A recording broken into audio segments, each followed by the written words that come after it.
fall away once again tonight. Further across Northern Ireland, again, a few showers remaining, and across northwestern England, coming down into Wales as well. But largely dry further at the south you go, with some early evening sunshine as well. Now, as we go through this evening, cloud and rain persisting across parts of Scotland, but elsewhere, a largely fine, dry night to come with some clear spells as well. We've got light winds as well, and that'll help temperatures drop away. So we could still see a touch of frost tonight, but perhaps not quite as low as what we saw in the previous night. Further towards the south, though, we will see the winds increasing. It's going to be a mild start here, but a windy start with outbreaks of rain as the next area of low pressure moves through. So we have got a Met Office wind warning in force for some strong gusty winds of 50, possibly 60 miles per hour across the southwest and into parts of Wales as well. But further towards the east, a drier day with some bright sunny sunshine. Bye-bye. Looks like things are heating up. Boxed boilers, sponsors of weather on GB News.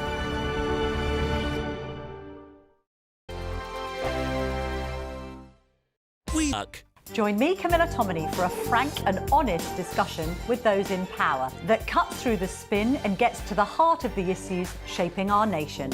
You haven't confirmed that you want to stand as leader, but you haven't ruled it out either. This report basically says that he's not fit to stand trial. Is he indecisive?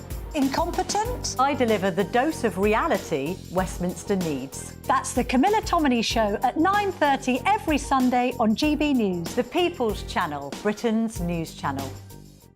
Hi there, I'm Michelle Dewberry, and I'm going to take a second to tell you all about my show, Dubes & Co. We start off with the issues of the day. We then bring in both sides of the argument. We get rid of the disrespect. And then you throw me into the mix. And trust me, I'll tell it exactly how it is. And then, of course, the magic ingredient, you at home. We mix it all together, and what have we got? In my opinion, the best debate show in town. Monday to Friday, 6 till 7 on GB News, Britain's news channel. Are the newspapers getting you down? My wife didn't divorce me that month. Struggling to separate the wheat from the chaff? I know that it's a bit of a circus at the best of times. Well, don't worry, Headliners has got you covered. We'll take the burden of reading the day's news, and if we get depressed, who cares? It's an occupational hazard, frankly. That's Headliners on GB News from 11 p.m. till midnight, and the following morning, 5 till 6 a.m. on GB News, the comedy channel. Nah, just kidding. Britain's news channel.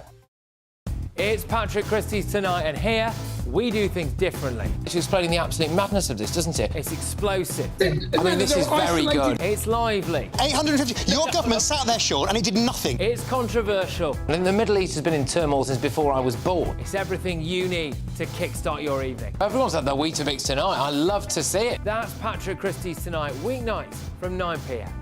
Only on GB News, the People's Channel, Britain's news channel.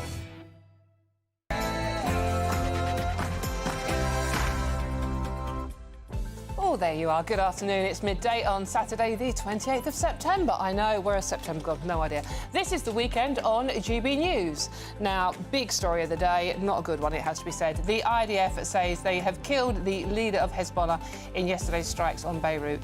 The group has yet to comment, but the move is being described as a serious escalation in the region and a dangerous moment for the world. We'll have all the latest on that breaking story. And that freebie row just won't go away, will it?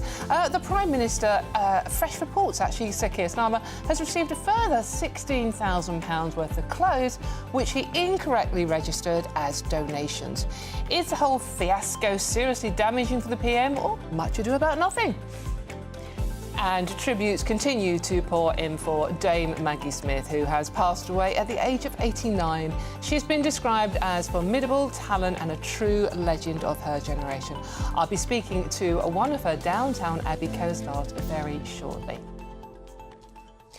And souping to new lows. See what we did there? I didn't write that, by the way, just saying. Just Stop Oil supporters have thrown soup over two Vincent van Gogh paintings just hours after two activists were given jail sentences for targeting one of the same works of art. The protesters say they are on the right side of history. Cracking show coming up for you. Really don't want to be moving. I'm Dawn Neeson, and the weekend starts right here and now.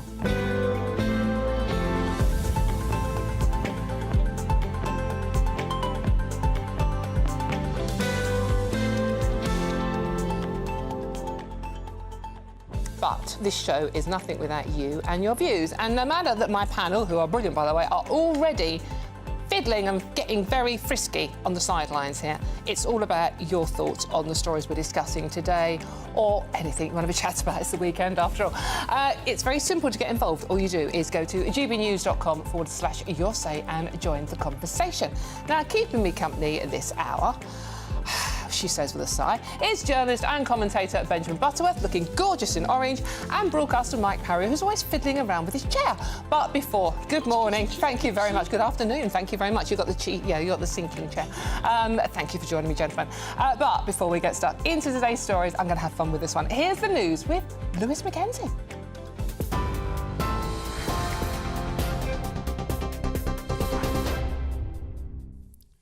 Yes, thank you very much, Dawn. Always a pleasure. Good afternoon. It's 12 o'clock. I'm Lewis Mackenzie here in the GB newsroom.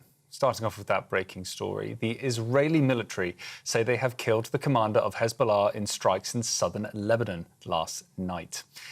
In a tweet, the IDF claimed that Hassan Nasrallah will no longer be able to terrorise the world, saying he was killed in the strikes. The Lebanese Health Ministry is reporting that at least 6 people have been killed and 91 wounded in an attack in central Beirut. On your screens now are live pictures of where that missiles attack happened last night.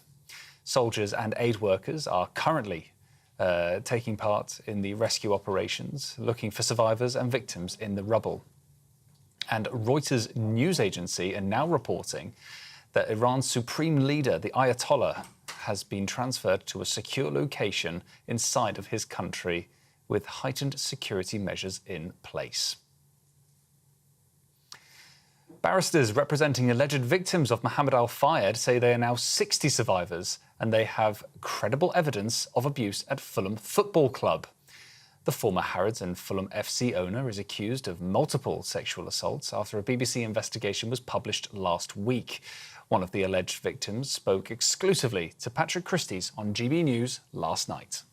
He had this look in his eyes, and I'll never forget it. It was like a monstrous, I'm going to get what I want from you. I don't care how you feel. And I do think because it was in a public place, so to speak, he would have gone further had he could. I think he was worried somebody might come in or I might have started screaming or something like that. So he made his exit pretty quickly. And I think he would have definitely raped me if he'd had half the chance, 100%. At least 43 people have been killed as Hurricane Helene makes its way across the southeast part of the United States, leaving millions without power. Emergency crews are racing to the rescue of people trapped in flooded homes after the Category 4 hurricane struck the coast of Florida last night. The King has led tributes for National Treasure Dame Maggie Smith after she passed away yesterday at the age of 89. In a statement, the King praised her warmth and wit, whilst the Prime Minister remarked she was beloved by so many for her great talent. Colleagues and fans from across the world have taken to social media to share their tributes. Just Stop Oil have targeted Van Gogh's sunflower paintings again. 3 climate activists targeted the artwork just an hour after 2 other activists were jailed for a similar protest back in 2022. The National Gallery says the 2 paintings targeted yesterday were removed and examined and were found to have no damage whatsoever. And it's also been revealed that Boris Johnson considered raiding a Dutch warehouse over a vaccination row with the EU. At the time, the AstraZeneca vaccine was at the heart of the cross-channel row, with the former Prime Minister claiming the EU were slowing down the pace of the rollout in the UK. According to an extract from his memoir, Mr. Johnson convened a meeting of senior military officials back in March of 2021 to discuss the plans, which even he admitted were, quote, nuts. Well, those are your latest GB News headlines. I'm Lewis Mackenzie. More from me in half an hour. For the very latest GB News direct to your smartphone, sign up to News Alerts by scanning the QR code or go to gbnews.com/alerts.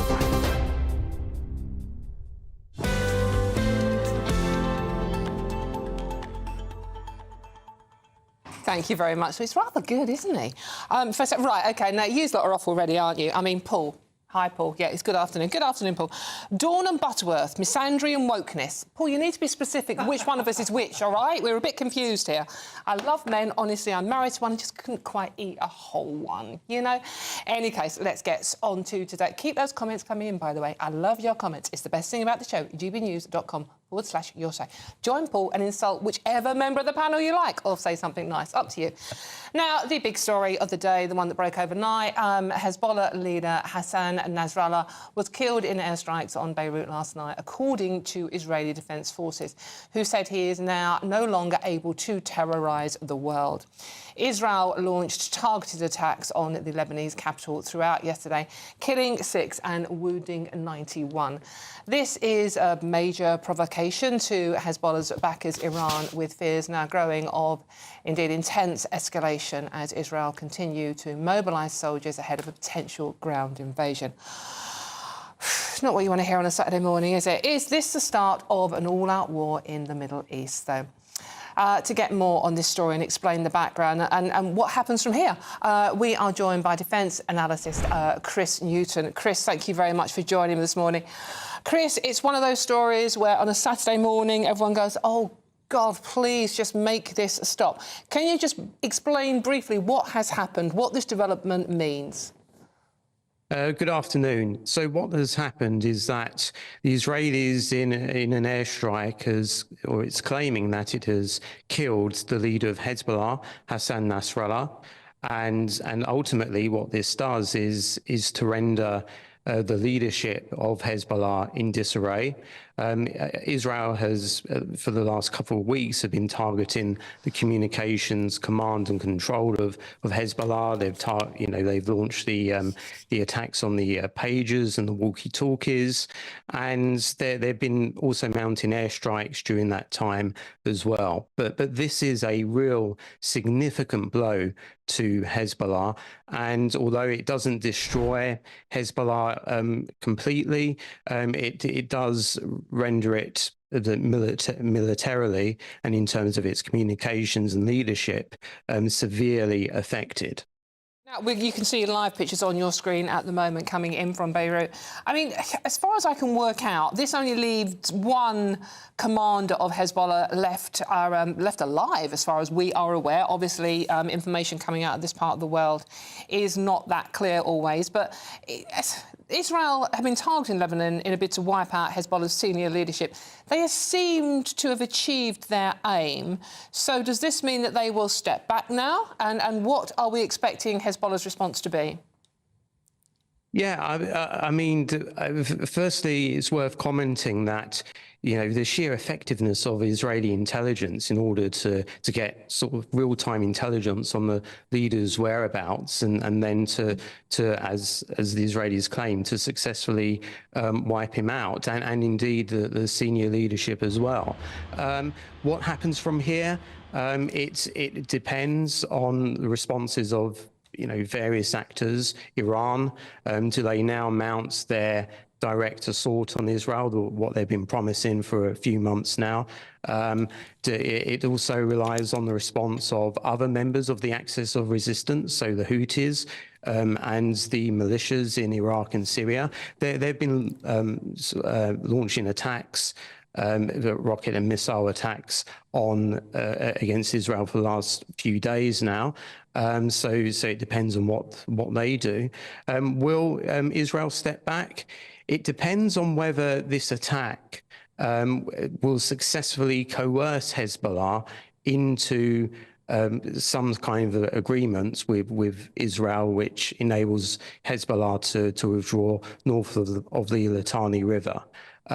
If that happens, which I think is potentially unlikely, but possibly, then Israel might step back. But Israel has already indicated that these actions, these airstrikes, and what we saw last week are the preparations for a ground operation into southern Lebanon. So that could potentially happen as well.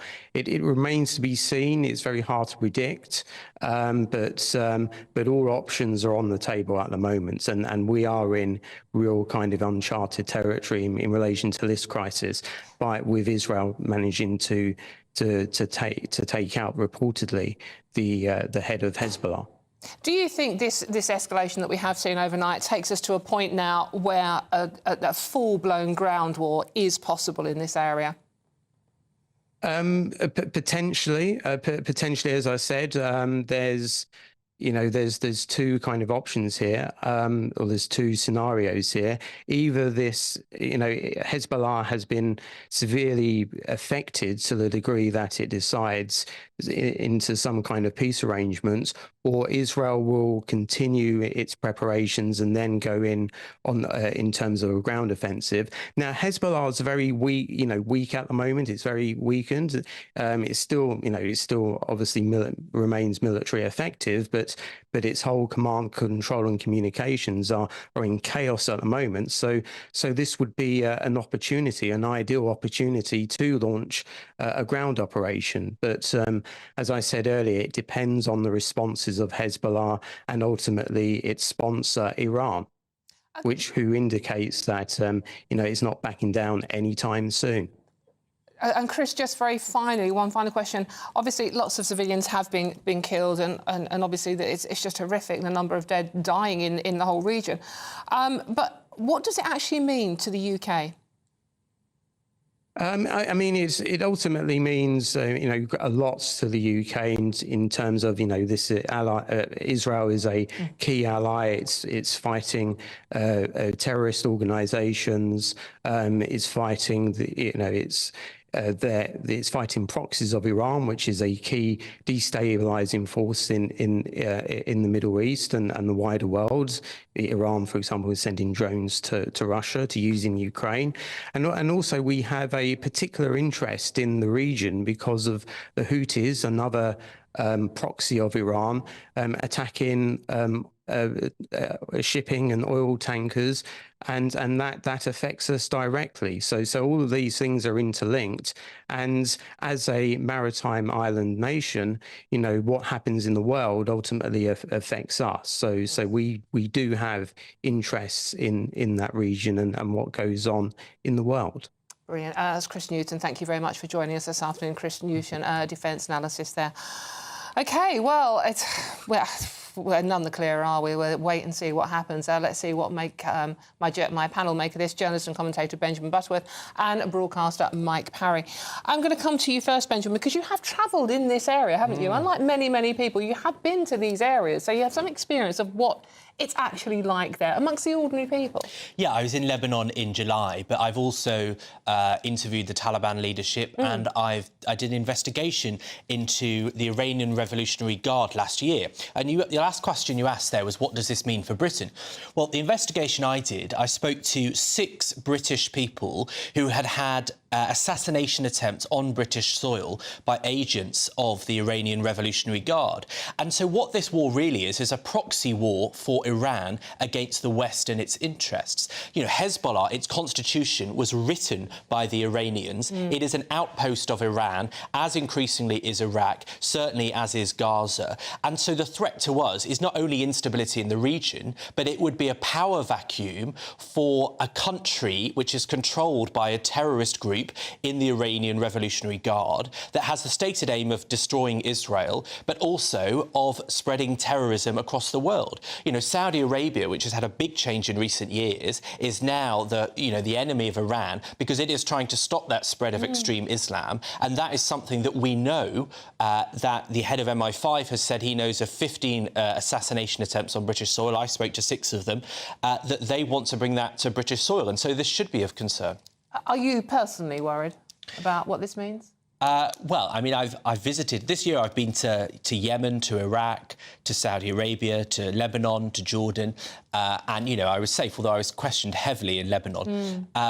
I think that we should be concerned because Iran is powerful. But the question about whether this will lead to all-out war, well, you know, the truth is, and it was kind of what the expert hinted at, you know, Hezbollah is depleted. Lebanon is a very poor country. You know, when I was there, the people that I met were really very poor. They were still living fabulous lives, which is a distinctly Lebanese trait. They call it Beirut the Paris of the Middle East, and it still has that vibe.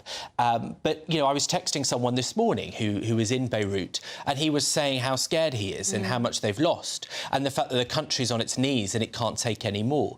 And so, you know, this isn't a political comment, but for the people involved, you know, they are sick of this. I remember I met a guy that had fled Syria to Lebanon after that war, and now he's landed in the middle, probably, of another one. It's frightening. Is it? What do you make of it, Mike?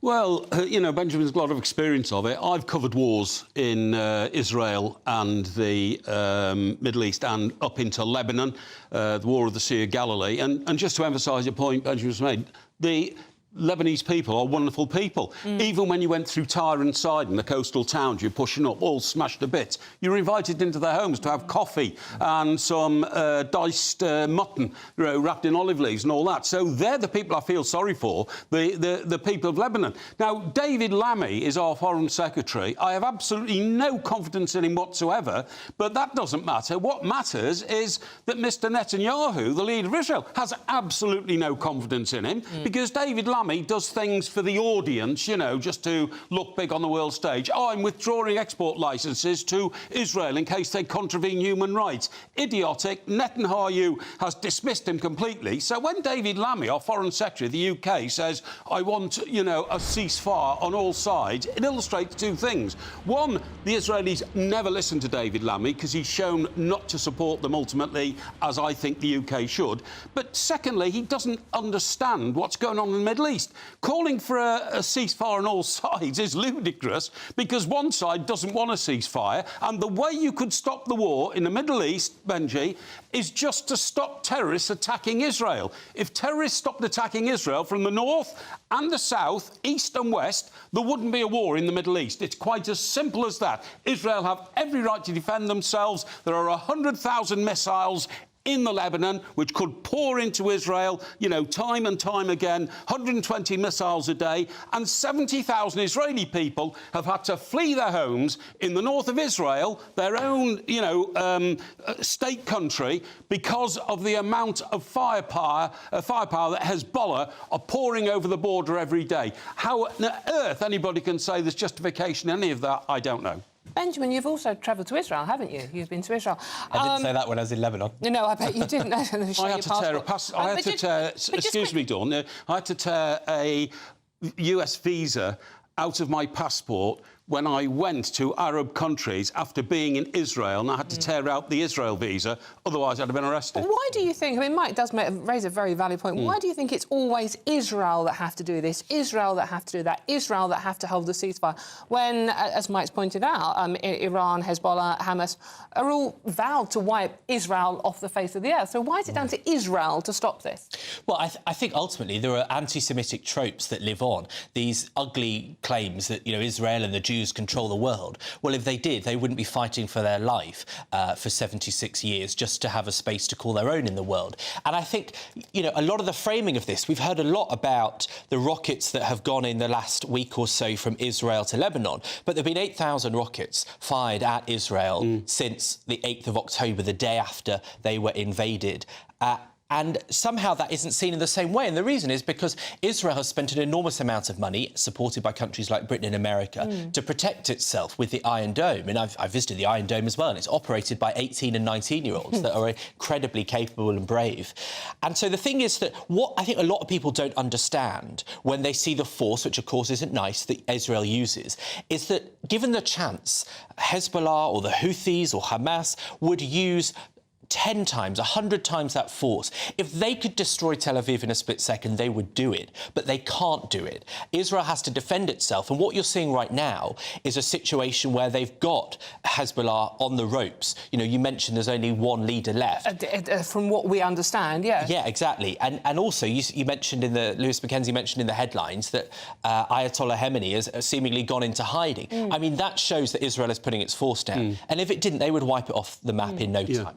I agree. And by the way, they didn't just rub out the leader of Hezbollah, they rubbed out the two commanders who are in charge of the rockets that are fired into Israel. They've gone, so hopefully there'll be a respite in that. But as Dawn just said, if people would stop attacking Israel, there wouldn't be a war in the Middle East. Simple as that. And in fact, I think a third of people in Israel are originally from Iraq. You know, lots of them used to live in Lebanon, used to live in Yemen. They all had big Jewish communities at one point. There was just a handful of Jewish people left in Iran. You know, they have been forced out of the rest of the Middle East over hundreds of years. And this is the one place they have left. Oh, it's a conflict that goes back thousands of years, isn't it? If we go, but we haven't got time to do that much on it, unfortunately. But what do you think? Are you frightened by what's happened overnight? Are you relieved that Hassan Nasrallah has been taken out by the Israelis? gbnews.com/your say. It's all about what you think. And for all the best analysis and more on that story and many more, please do go to our website, which is at gbnews.com. OK, right, we move on. I'm Dawn Neeson, and this is indeed GB News The Weekend, and there is loads more coming up on today's show, so don't move a muscle. Freebiegate, yes, it just won't go away, will it? Sir Keir Starmer is now reported to have received a further £16,000 from Lord Ali. How many clothes does one man need? He can't buy his own. Any case, the latest political stories do come after this. Don't go too soon. We'll see you soon.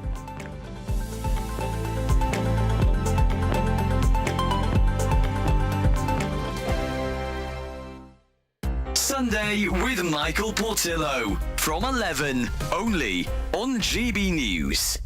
In October, a new collection of portraits will be unveiled, which record some of the most impactful women of modern times, including Elizabeth Taylor in her role as Cleopatra, Beyoncé, Princess Diana and Veronica Lake. The pieces were created in tandem by the artistic duo Sequin Kay and Jerry Kinch, and they join me now. Jerry, tell us a bit about how you got into making these portraits. Yeah, so Sequin and I have been walking in and out of each other's lives for like 9 or 10 years now.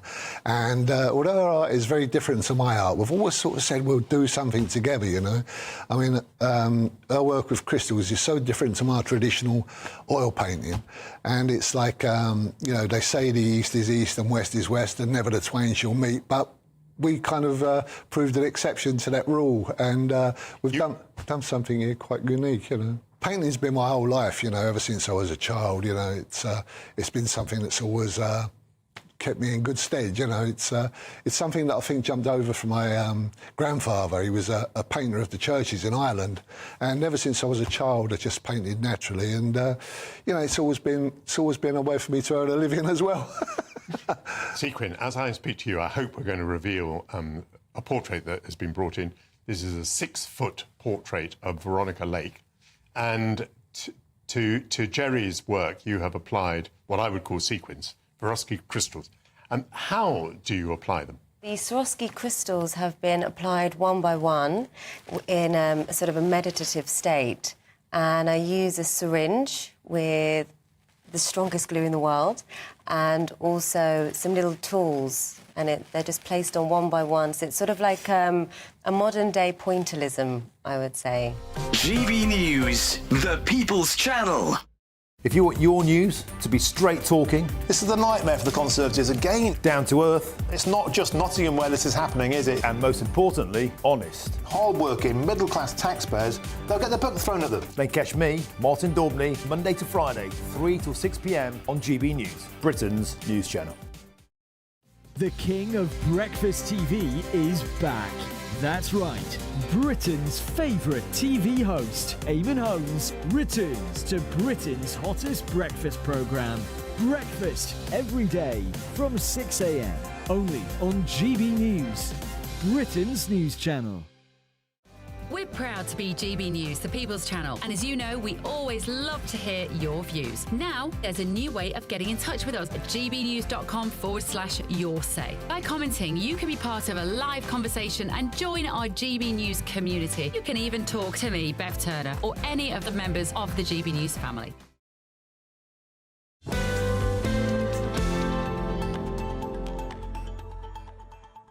Welcome back to the Weekend News lot. I'm Dawn Neeson. Hope you're having a wonderful weekend out there. Just got to read this one out straight away. They happen so rarely.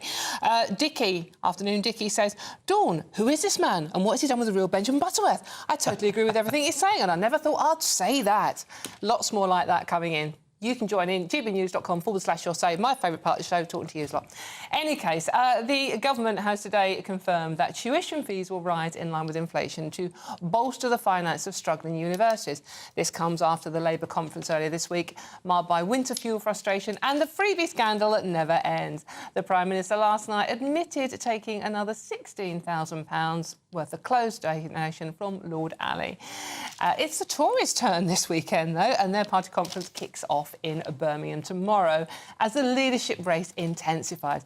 But, whisper it quietly, does anyone really care anymore? So, the Labour Party last week. So, Keir, let's see what my panel make of this one. Journalist and commentator Benjamin Butterworth and broadcaster Mike Parry. Well, we're just mopping up all the other political stories of the week here, gentlemen. And the big one that won't go away, Mike, is Freebie Gate. Yeah, no. What do we make of this one? Won't I mean, go away. Another £16,000 overnight. I'm amazed, to be honest, that the government hasn't fallen so far on the amount of evidence we've now got. Can I just show you this page in the Times this morning? Just hold it up for everybody. That's right. Every red dot there is a cabinet minister, and alongside the amount of money that cabinet minister has received, in a donation, most of it from Lord Ali. But just from the top down, Keir Starmer, 133,000. David Lammy, 110,000. Angela Rayner, 53,000. Wes Streeting, 53,000. And it goes on and on. I just don't know how the credibility of the government can hold together when so much influence is being put upon them by free gifts, clothes, spectacles, accommodation, boxes of football matches, and they expect us to believe that they're not giving anything back in return to the people providing all this largesse. I think it's outrageous. As they keep saying, Mike and Benjamin, it is only what the Tories have done before them. I don't believe it's been to this extent. We've never seen any evidence it's been to this extent. Boris Johnson had a good go at it. Yeah, I mean, the sort of gifts for his redecoration of Downing Street were double. But other people get to use that, don't they? Other people get to use Downing Street. You don't get to use Keir Starmer's suit after he's accepted it from Lord Delhi and then put it back on the clothes peg. Well, no, because it was stripped out because it was so hideous as soon as Boris Johnson left Downing Street. So nobody got used to it because they didn't want that hideous wallpaper, if you remember rightly. But look, I think that's just total codswallop. You know, the fact is that these numbers, a lot of people that are seeing it are thinking it's something very different from what it is. Most of these things are not things you can buy. So the director's box at Arsenal, which is much of Keir Starmer's cost, is not something you can buy a ticket for, right? It's clearly invite only. He pays for a season ticket to Arsenal. No, but it's not that box, Benji. Just to put you right, the director's box, I agree, is invitation only. But there are huge executive boxes at these grounds like Spurs and Arsenal, which cost up to 16,000 quid a game. And let's get... Right? I mean, every politician exists like this, and so does every journalist. And what I think is the hypocrisy of this is that there are people I've seen on television attacking and criticising Labour politicians who I've been in these boxes with. And it's really strange that they're not confessing to any of that. I don't think that when I've been to a concert or a football match, and I have actually been to a football match or one of these, it's had no effect on my journalism. It's about relationship building. That's why we do it. And to suggest that there's some time a reward, well, no one's found any evidence. But we don't run the country, Benji. If you go there, it's a bit of a favour from a friend or something like that. I've been in lots of boxes, right, and enjoyed great hospitality, but I always make a point of sending a cheque to the club charity afterwards because I think you should give something back. I haven't seen Keir Starmer sending any cheques to the charities that the football teams run and the football clubs run, and I think he should. Well, I mean, I don't know what he does for charity. I think charity isn't something you need to declare. But I'd point out, you know, this argument of saying, oh, somehow it's absurd that Keir Starmer got a donation for clothing. Now, the way that you have to, the number of outfits, the expectation of how you look is a big part of how people look at senior politicians. What a load of rubbish. Well, no, it's not rubbish, because that's why... Well, why can't he buy his own suits? He gets £200,000 he did buy most a year. of his own suits. But look, that's why the Office of Prime Minister has, for a very long time, come with a budget, currently £20,000, for the work outfits that you need to go to all these conferences and represent Britain on the world stage. So why is it different that the Prime Minister gets 20 grand from the state, that the Leader of the Opposition got £20,000 from a donor?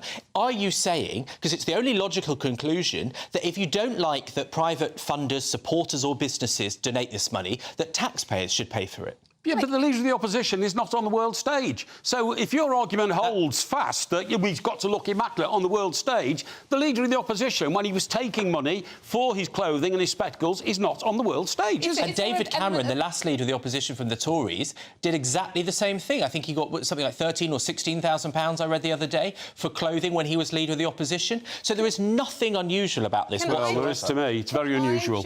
Can I just say, is there an element, Mike, of hypocrisy here? Because it was Keir Starmer and Angela Rayner that were very, very vociferous in having a go at the Tories for doing the self-same thing. Absolutely. Don't you remember Keir Starmer, in the very early days of him being leader of the opposition, stood up in the House of Commons and, gave it the old, legal stare to Boris Johnson and said, all I can see here is sleaze, sleaze, sleaze. And Boris looked around and laughed and thought, what are you talking about? I mean, he accused the Tory government of being the most sleaze-ridden government in history. He now has inherited that title without a shadow of a doubt. I mean, it's just nonsense. This is the normal to and fro of politics. Take, for example, the story this week when it was written up that he took £20,000 for accommodation. Well, no, he didn't, right? What happened was the general election fell during his 16-year-old son's GCSEs, and his son and him went and stayed at a friend's apartment because the... A friend's apartment? Yeah.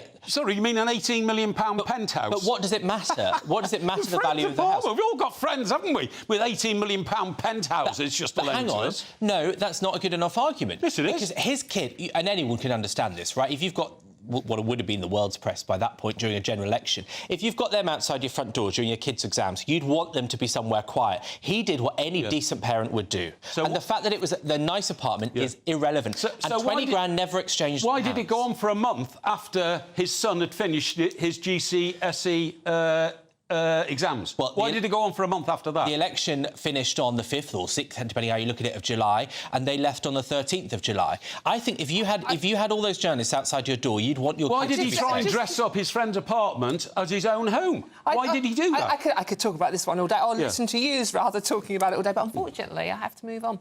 I'm Dawn Neeson, and this is GBNews. There's loads more coming up on today's show.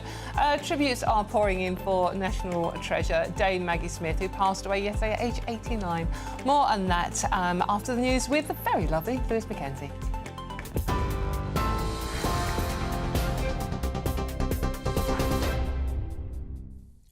Always fiery debate at the weekend. Good afternoon. It's 12:30. I'm Lewis Mackenzie here in the GB newsroom. The Israeli military say they have killed the commander of Hezbollah on a strike in southern Lebanon last night. In a tweet, the IDF claimed that Hassan Nasrallah will no longer be able to terrorise the world, saying he was killed in the strikes.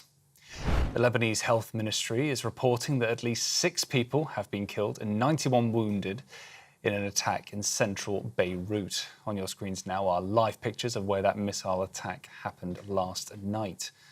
Soldiers and aid workers are currently taking part in the rescue operation, looking for survivors and victims in the rubble. Reuters news agency are now reporting that Iran's supreme leader, the Ayatollah, has been transferred to a safe location inside his country with heightened security measures in place. The King and Queen are visiting Holyrood to mark the 25th anniversary of the Scottish Parliament being reconvened. The celebration showcased Scottish music and culture and was attended by local heroes who have been nominated thanks to their contribution to local communities. His Majesty spoke of the success of the devolved Parliament.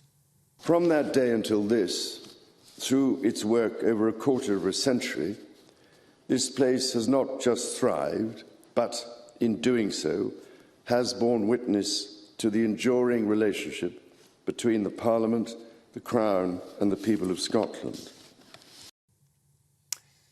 At least 43 people have been killed as Hurricane Helene makes its way across the southeastern part of the United States, leaving millions without power. Emergency crews are racing to the rescue of trapped people flooded in homes after the Category 4 hurricane struck the coast of Florida last night. Just Stop Oil have targeted Van Gogh's sunflower paintings again. 3 climate activists targeted the artwork just an hour after 2 other activists were jailed for a similar protest back in 2022. The National Gallery says the 2 paintings targeted yesterday were removed and examined and were found to not have any damage. And finally, it's been revealed that Boris Johnson considered raiding a Dutch warehouse over a vaccination row with the EU. At the time, the AstraZeneca vaccine was at the heart of the cross-channel row, with the former Prime Minister claiming the EU were slowing down the pace of the rollout in the UK.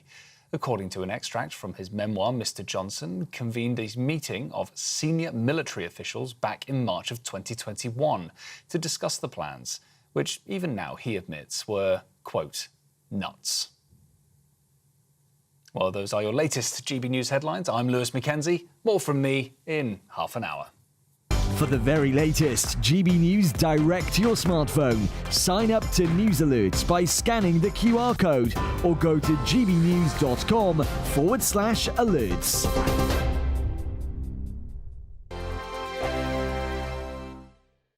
Hello, welcome to your GB News weather update from the Met Office. Through today, we'll see some showers in the northwest, sunnier spells elsewhere before turning more unsettled from the west on Sunday. Looking at the bigger picture then, we've got a ridge of higher pressure extending across much of the UK. There is a frontal system across the northwest of Scotland, so here we are going to see some cloudier skies across Scotland with some outbreaks of rain and showers affecting northwestern parts of England and also parts of Northern Ireland as well. But on the whole, further towards the south, across Wales and much of England, a fine day to come with some sunny spells too. We've got lighter winds out there today, but despite that, still temperatures a little bit below average, highs of 11 in the north, up to 15 in the south. Now, as we go through this evening, cloudy conditions remain across much of Scotland, especially western areas, and across parts of Orkney, where we've got further outbreaks of rain. Temperatures will quickly fall away once again tonight. Further across Northern Ireland, again, a few showers remaining, and across northwestern England, coming down into Wales as well. But largely dry further the south you go, with some early evening sunshine as well. Now, as we go through this evening, cloud and rain persisting across parts of Scotland, but elsewhere, a largely fine, dry night to come with some clear spells as well. We've got light winds as well, and that'll help temperatures drop away. So we could still see a touch of frost tonight, but perhaps not quite as low as what we saw in the previous night. Further towards the south, though, we will see the winds increasing. It's going to be a mild start here, but a windy start with outbreaks of rain as the next area of low pressure moves through. So we have got a Met Office wind warning in force for some strong gusty winds of 50, possibly 60 miles per hour across the southwest and into parts of Wales as well. But further towards the east, a drier day with some bright sunny sunshine. Bye-bye. This is Britain's Newsroom, where your voice matters. It's just astonishing. With expert analysis and honest opinion, we don't just keep you informed. We bring you unique perspectives you won't see anywhere else. Can't argue with any of that. When the news happens, it happens here. On Britain's Newsroom, weekdays from 9:30 a.m. Only on GB News. Join me, Nana Akwe, for an informative, interactive news programme with a difference. It's fun. No, he didn't say that, Dave. I'm so surprised. I think there's an element of truth to that. Join me from 3 p.m. every weekend, only on GB News, Britain's news channel. Every Saturday, 10 till 12, we'll bring you all of the news that you need to know. We'll also remind you that there is so much to smile about. It's my favourite time of the week. I get to relax, enjoy some light-hearted stories, and let Ellie teach me about fashion too. That's Saturday Morning Live, every Saturday, 10 till 12. Only on GB News, Britain's news channel.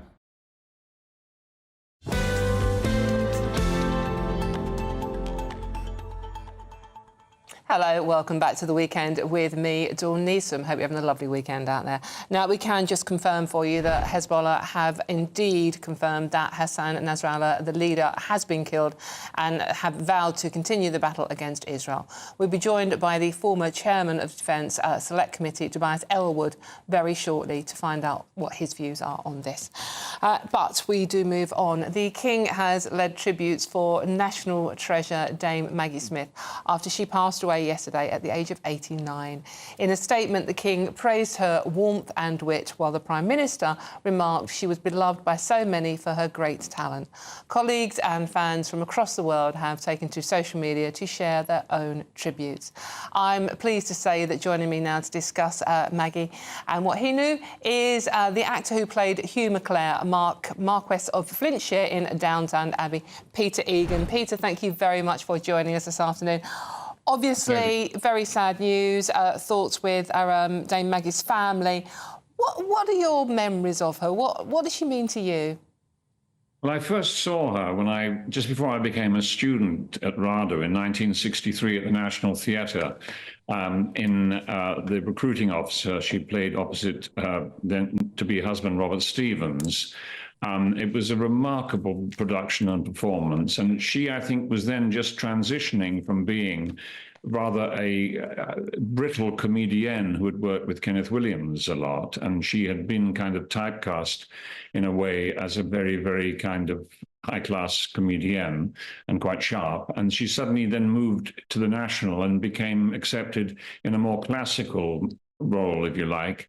And I think that's where she really burst through the glass ceiling and became admired on many, many levels, both as a tragic actress and also as a comedienne. I thought she was remarkable when I first saw her. I couldn't believe that a woman could be so exciting and charming and funny, all the things. It sounds like a funny thing to say, you know. I was very young at the time. I just thought she was remarkable. I thought her work was fantastic. She was so funny and so sharp and so incisive. And then I've sort of followed her throughout my life, and have only worked with her during my period in Downton Abbey, but I'd met her socially prior to that, because she was a great friend of someone who I admired enormously called John Osborne, and we met socially with Osborne and his wife many, many years ago. And I just found her to be the most wonderfully human, but also frighteningly witty and sharp actress. She was literally one of the only people that Kenneth Williams, who you mentioned when you started talking there, actually liked. He was infamously very, very difficult to make friends with. No one seems to have a bad word to say about her, which in your profession, Peter, is incredibly rare, isn't it, if we're honest? Yeah, I think it is incredibly rare, but then she was one of those unique people. I think one can fairly say of her, we shall never see her like again, because she did embody so many elements of our business that were just remarkable. And I think people were kind of wary of her and quite frightened of her, because her presence on set whenever you were there, it did feel a bit like an extra light had gone on when she came on set. And she did command a huge amount of respect from everyone surrounding her. She never demanded that, I don't think, but she just embodied it. And I can't think of any reason why anyone would have a bad word to say about her, because I don't think I've ever heard her say a bad word about anyone either. She often gets her character in Downtown, which is the only thing I have in common with this formidable grande dame, is the fact that she never watched Downtown Abbey. When she was asked about it, she goes, well, I've got the box set with one of those looks. She wasn't enamoured with the fame of her trade, was she? She loved acting, but she didn't like the fame and the celebrity that went with it. I think she just really eschewed all of that. She avoided it all and just got on with it, basically. She didn't, I don't think she expected adoration, and I don't think she wanted to kind of, excuse me, someone's knocking on my door. Just a moment, it won't be a moment. Sorry about that. No worries. I'm at home, so things are going on here. Yeah, she just was, I mean, although she looked and acted in the most extraordinary manner, heightened manner, she was, I think, just a bit of a mensch, a human being, which made it more remarkable, because she didn't celebrate or indulge in the exotic qualities that she had, which made her stand out in the most remarkable way. Hugh, if you could... Hugh, sorry, it's your character. Peter, if you could just think of one word to describe her, what word would you choose? Scintillating. Fantastic. And finally, very finally, have you ever watched Downton Abbey? Do you know, I don't tend to watch myself in things I haven't for a long time. So I haven't watched a lot. I think Downton Abbey is remarkable, and I have many friends in it. And I think what Downton Abbey did, which was exceptional, was at a time when English television was literally going down the toilet. It revived British television and made it internationally something to watch again. Brilliant. Thank you very much for joining us, Peter Egan, who was the Marquis of Flintshire in Downton Abbey, and you can go and answer your door now. OK, I'm Dawn Neeson, and this is GB News, and there's lots more coming up on today's show. All the latest in the world of sport, and that big ding-dong between Arsenal and Man City, eh? I'll be speaking to the one and only Aidan McGee. All of that and much more to come. This is GB News, Britain's news channel. We'll see you very soon. This is GB News, Britain's news channel. Earlier this week, Olympic swimmer Adam Peaty finally proposed to his girlfriend, because I've been waiting for this, the daughter of Gordon Ramsay, with a gorgeous yellow diamond ring. Yeah, so the demand for coloured diamonds in the last 10 years has soared by, guess how much, 77% between 2010 and 2019. Joining us now to tell us more about some of the hottest trends in the diamond world is dealer to the stars, Neil Dutson. Good morning, Neil. Morning, Ben. And I've got one of your exemplary examples. Look at this bad boy. So that's a very rare Muso Colombian emerald. And it's alpine green translucent, so it's a really stunning See if colour. we get a close-up. So pretty impressive. Can I be very crude and ask how much this is worth? So value is £200,000. How much, sorry? £200,000. Now, the reason is its rarity. It's minor oiling. It's very, very, very pretty. The two diamonds on the side are D-colour, flawless diamonds, just to accentuate the setting. Neil, how did you get into diamonds? I studied diamonds in Antwerp. So Antwerp used to be the diamond capital of the world, really. Yeah. 85% of the world's diamonds go through Antwerp, or used to. And now Dubai has taken over. Yeah, I just went to a school there. I learnt about diamonds, and I just didn't want to be seen off in the future. Neil, I'm very concerned I'm going to drop 200 grand's worth of diamonds into my cup of tea, so can I give that back to you? Absolutely. But I can hold one if you like. Oh, well, I've got a Neil. Lovely one here. Thank you. So this is a fancy vivid yellow. It's 8 carats. This is my dream ring, just so you know, for this hand. This would be Is it big amazing. enough? So what would I call this? A yellow? So that's a natural fancy vivid yellow diamond. Value £300,000. So, it fits depends like where a you're glove. buying it from. It fits like a glove, Neil. Oh. Maybe it's a sign. It's meant to be mine. Definitely a sign, yeah. GB News, the People's Channel. Hi there, I'm Michelle Dewberry, and I'm going to take a second to tell you all about my show, Dubes & Co. We start off with the issues of the day. We then bring in both sides of the argument. We get rid of the disrespect. And then you throw me into the mix. And trust me, I'll tell it exactly how it is. And then, of course, the magic ingredient, you at home. We mix it all together, and what have we got? In my opinion, the best debate show in town. Monday to Friday, 6 till 7 on GB News, Britain's news channel. It's Patrick Christie's Tonight, and here we do things differently. It's explaining the absolute madness of this, doesn't it? It's explosive. I mean, this is very good. It's lively. 850. Your government sat there, Sean, and it did nothing. It's controversial. And the Middle East has been in turmoil since before I was born. It's everything you need to kickstart your evening. Everyone's had their Weetabix tonight. I love to see it. That's Patrick Christie's Tonight, weeknights from 9 p.m. Only on GB News, the People's Channel, Britain's news channel.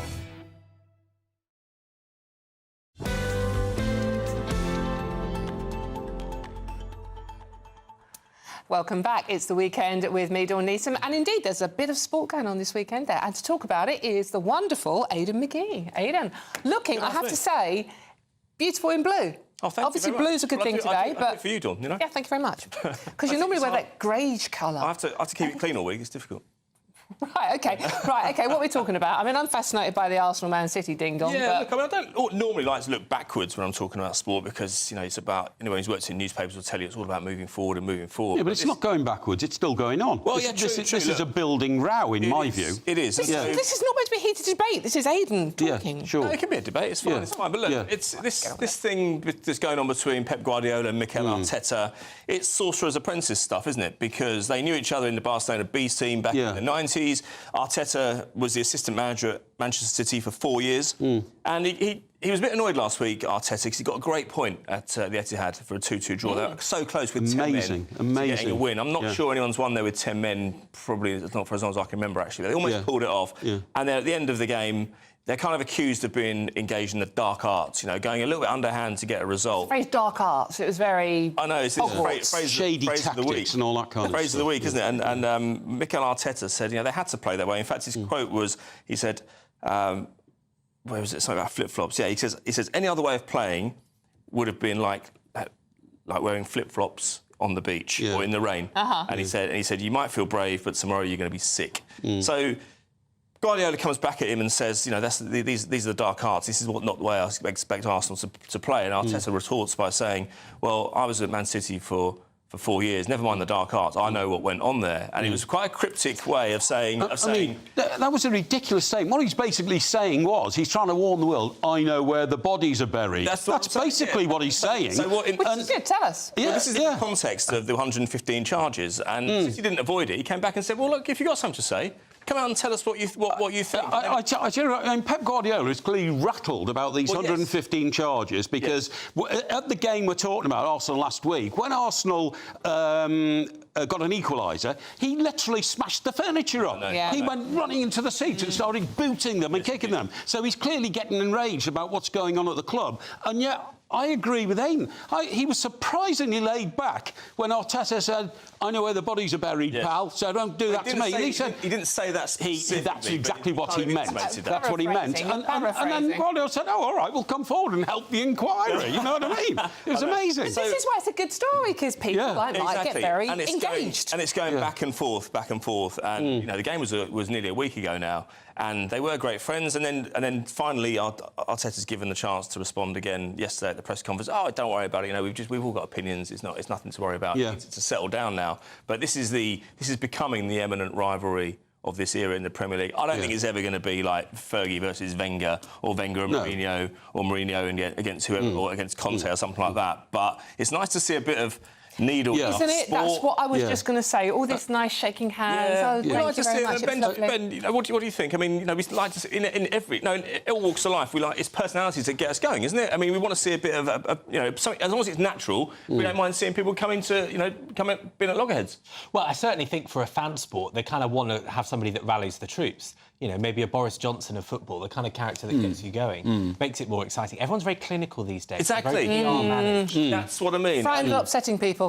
You're not. Whenever it's between bands, Oasis and Blur, I always felt that was a little bit manufactured back in the 90s. It started off being real, but they realised, actually, we both win out of this, we both earn money, so let's keep it going. This is authentic, and it's organic, and I hope it goes to the end of the season, and notwithstanding any problems that happen on the pitch, I'm hoping it turns into a brilliant... But you're right, it's not like Ferguson and Wenger, is it? Because actually, in those days, United and Arsenal were as good as each other. So that was real rivalry, whereas City now are just so much better than everybody else, you know what I mean? Arsenal are coming up, I agree they're coming up, but they haven't got there yet, have they? 11 men on the pitch last week, I think they'd have won. I agree with you, but Wenger suddenly came to this country and started winning doubles, which only Manchester United had done before them, and that was the difference. We are running out of time. Is there any other sport taking place this weekend? Or I didn't mention it this morning because I was saving it for you. I was keeping my powder dry, for dawn, as well as just keeping my jacket clean. But England and Australia, the ODI series, England were 2-0 down in this. They pulled it back to 2-2. There's a deciding...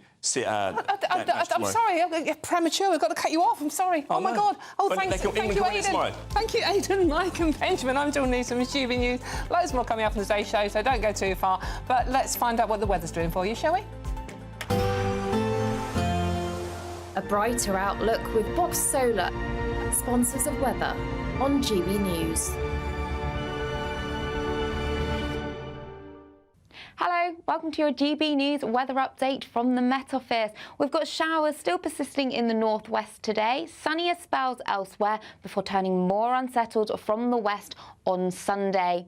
So taking a look at the bigger picture then, we've got a ridge of higher pressure extending across the UK. We do have this frontal system that's just going to bring a focus for some showers through the rest of the afternoon. So cloudy conditions across Scotland with outbreaks of rain pushing through, especially across Orkney. Elsewhere we'll see a few showers across northwestern parts of England, but on the whole a largely dry night to come with some clear spells as well. It's not going to be as chilly as last night, but we could still see a touch of frost, especially in the countryside.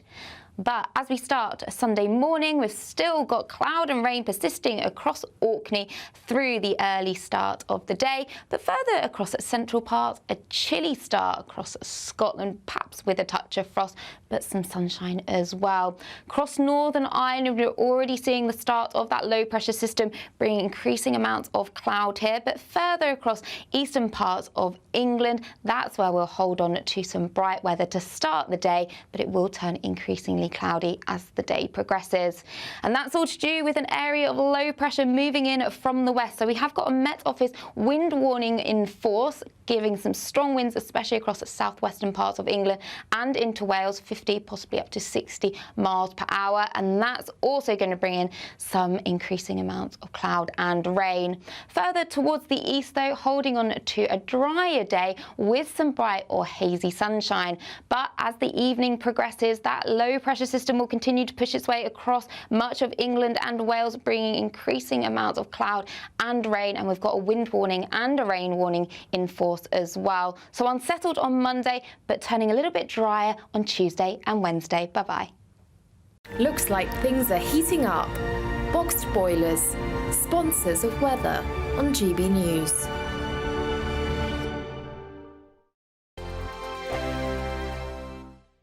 There's still plenty. Good luck. GB News Breakfast. Every day from 6 a.m. And feelings of stress and anxiety tend to be quite normal for a lot of kids. And if it's normal for the kids, then it affects the parents as well. Well, it seems that our canine friends could be the cure after new research by the University of Bristol found that dogs are incredibly sensitive to their owners' emotions. OK, how do we cheat into this? How can your doggy help your family handle stress during this time of the year? Let's go to the Director of Canine Affairs at Guide Dogs UK, Tim Stafford. Tim, we're talking about this as if it's a big revelation, but obviously, you know, a man like yourself, you're well used to this, and you can see when a dog is reacting. What form would that reaction take, do you think? Yeah, you know what? It's nice when the science kind of confirms what most of us have known for a very long time. Our dogs become members of our family and they come very, very close to us.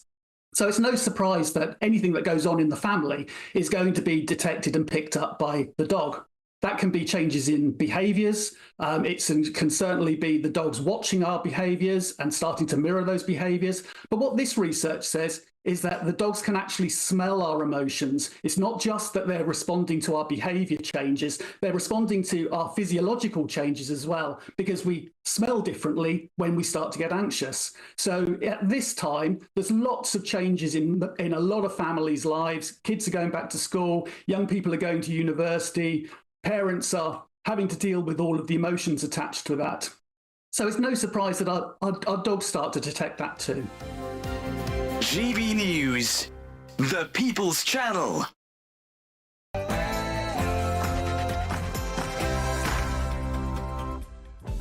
Good afternoon. It is 1 o'clock on Saturday, the 28th of September. I know I have got no idea where it's gone either. This is the weekend on GB News. Now, the breaking story of the day. In the last half hour, Hezbollah have now confirmed the leader, Hassan Nasrallah, was killed in yesterday's strikes on Beirut. The move is described as a serious escalation in the region and a dangerous moment for the world. I'm speaking to former chair of the Defence Select Committee, Tobias Elwood, about his thoughts on that story. And that freebie row just won't go away, will it? It's for the Prime Minister, as fresh reports suggest Keir Starmer received a further £16,000 worth of clothes, which he incorrectly registered as donations. Is this whole fiasco seriously damaging for the PM, or much ado about nothing? And Dame Maggie Smith has passed away at the age of 89. She's been described as a formidable talent and a true legend of her generation. Sir Paul McCartney has said she was a great person with a wicked sense of humour. We'll have the latest as tributes continue to pour in on that one. And souping to new lows. I didn't write that headline, just keep saying. Just Stop Oil supporters have thrown soup over two Vincent van Gogh paintings just 2 hours after two other activists were given jail sentences for targeting one of the same works of art.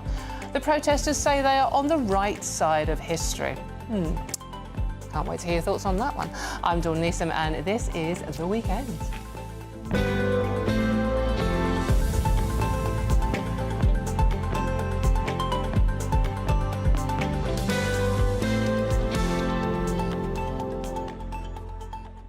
But my absolute favourite bit of this show, and I'm not even lying because I don't, is you lot and what you think about what we're talking about. So let me know your views. It's really simple. gbnews.com/your say on the stories we're talking about, or as it's the weekend, anything I'm going to chat about. Basically, that's what we're here for. As I said, it's gbnews.com/your say, and I'll read as many out as I possibly can. Do keep them coming in. Right, OK, a brilliant panel for you this hour after the last one. This is political commentator Joe Phillips and broadcaster Claire Muldoon. Thank you very much for joining me, ladies. Yeah. Really appreciate it. Bit of girl power for this hour. But he's not a girl, is he? Let's get the news headlines with Lewis Mackenzie.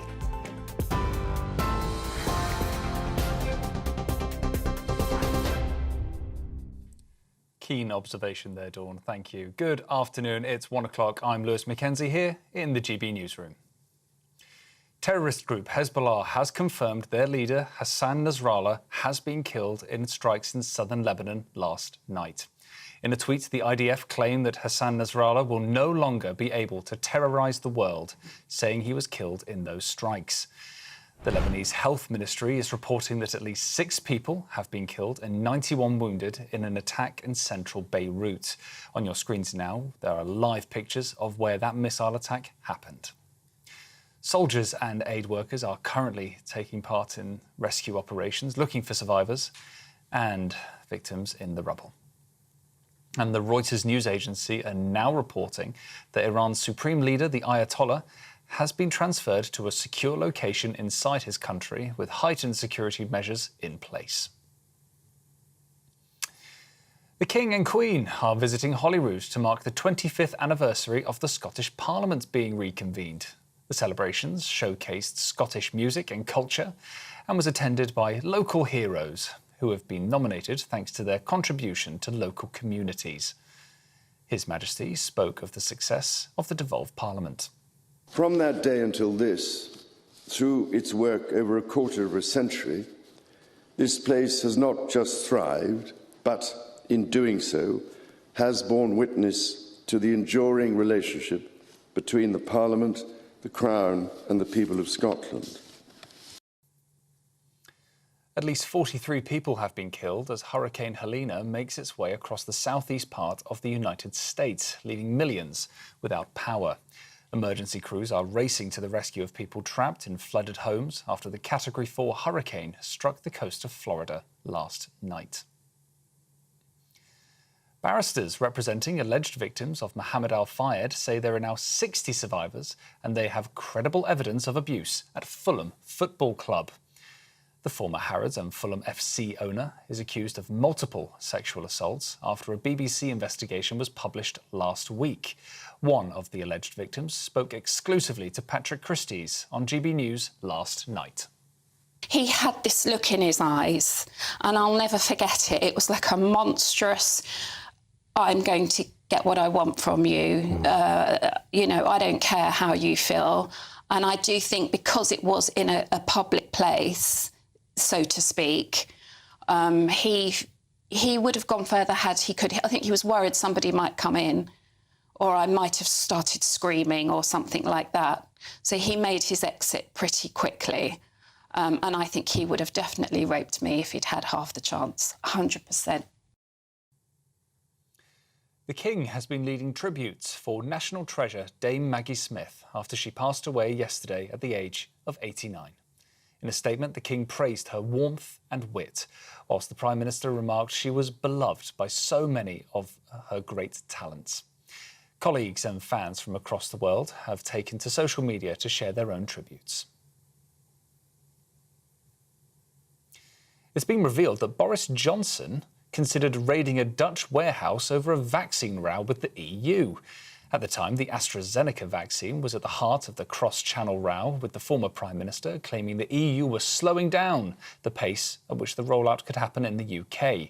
According to an extract from his memoir, Mr Johnson convened a meeting of senior military officials back in March of 2021 to discuss the plans, which even he now admits were, quote, nuts. And finishing off, 6 rare sea turtles have been rescued and returned to their natural habitats thanks to the Royal Navy. The mission was a part of a link-up with 2 marine wildlife organisations to deliver half a dozen loggerhead turtles, seen on your screen now, to warmer waters after the creatures were washed up on the UK shores and nurtured back to health. How sweet. Those are your latest GB News headlines. More from me in half an hour. For the very latest GB News direct to your smartphone, sign up to News Alerts by scanning the QR code or go to gbnews.com/alerts.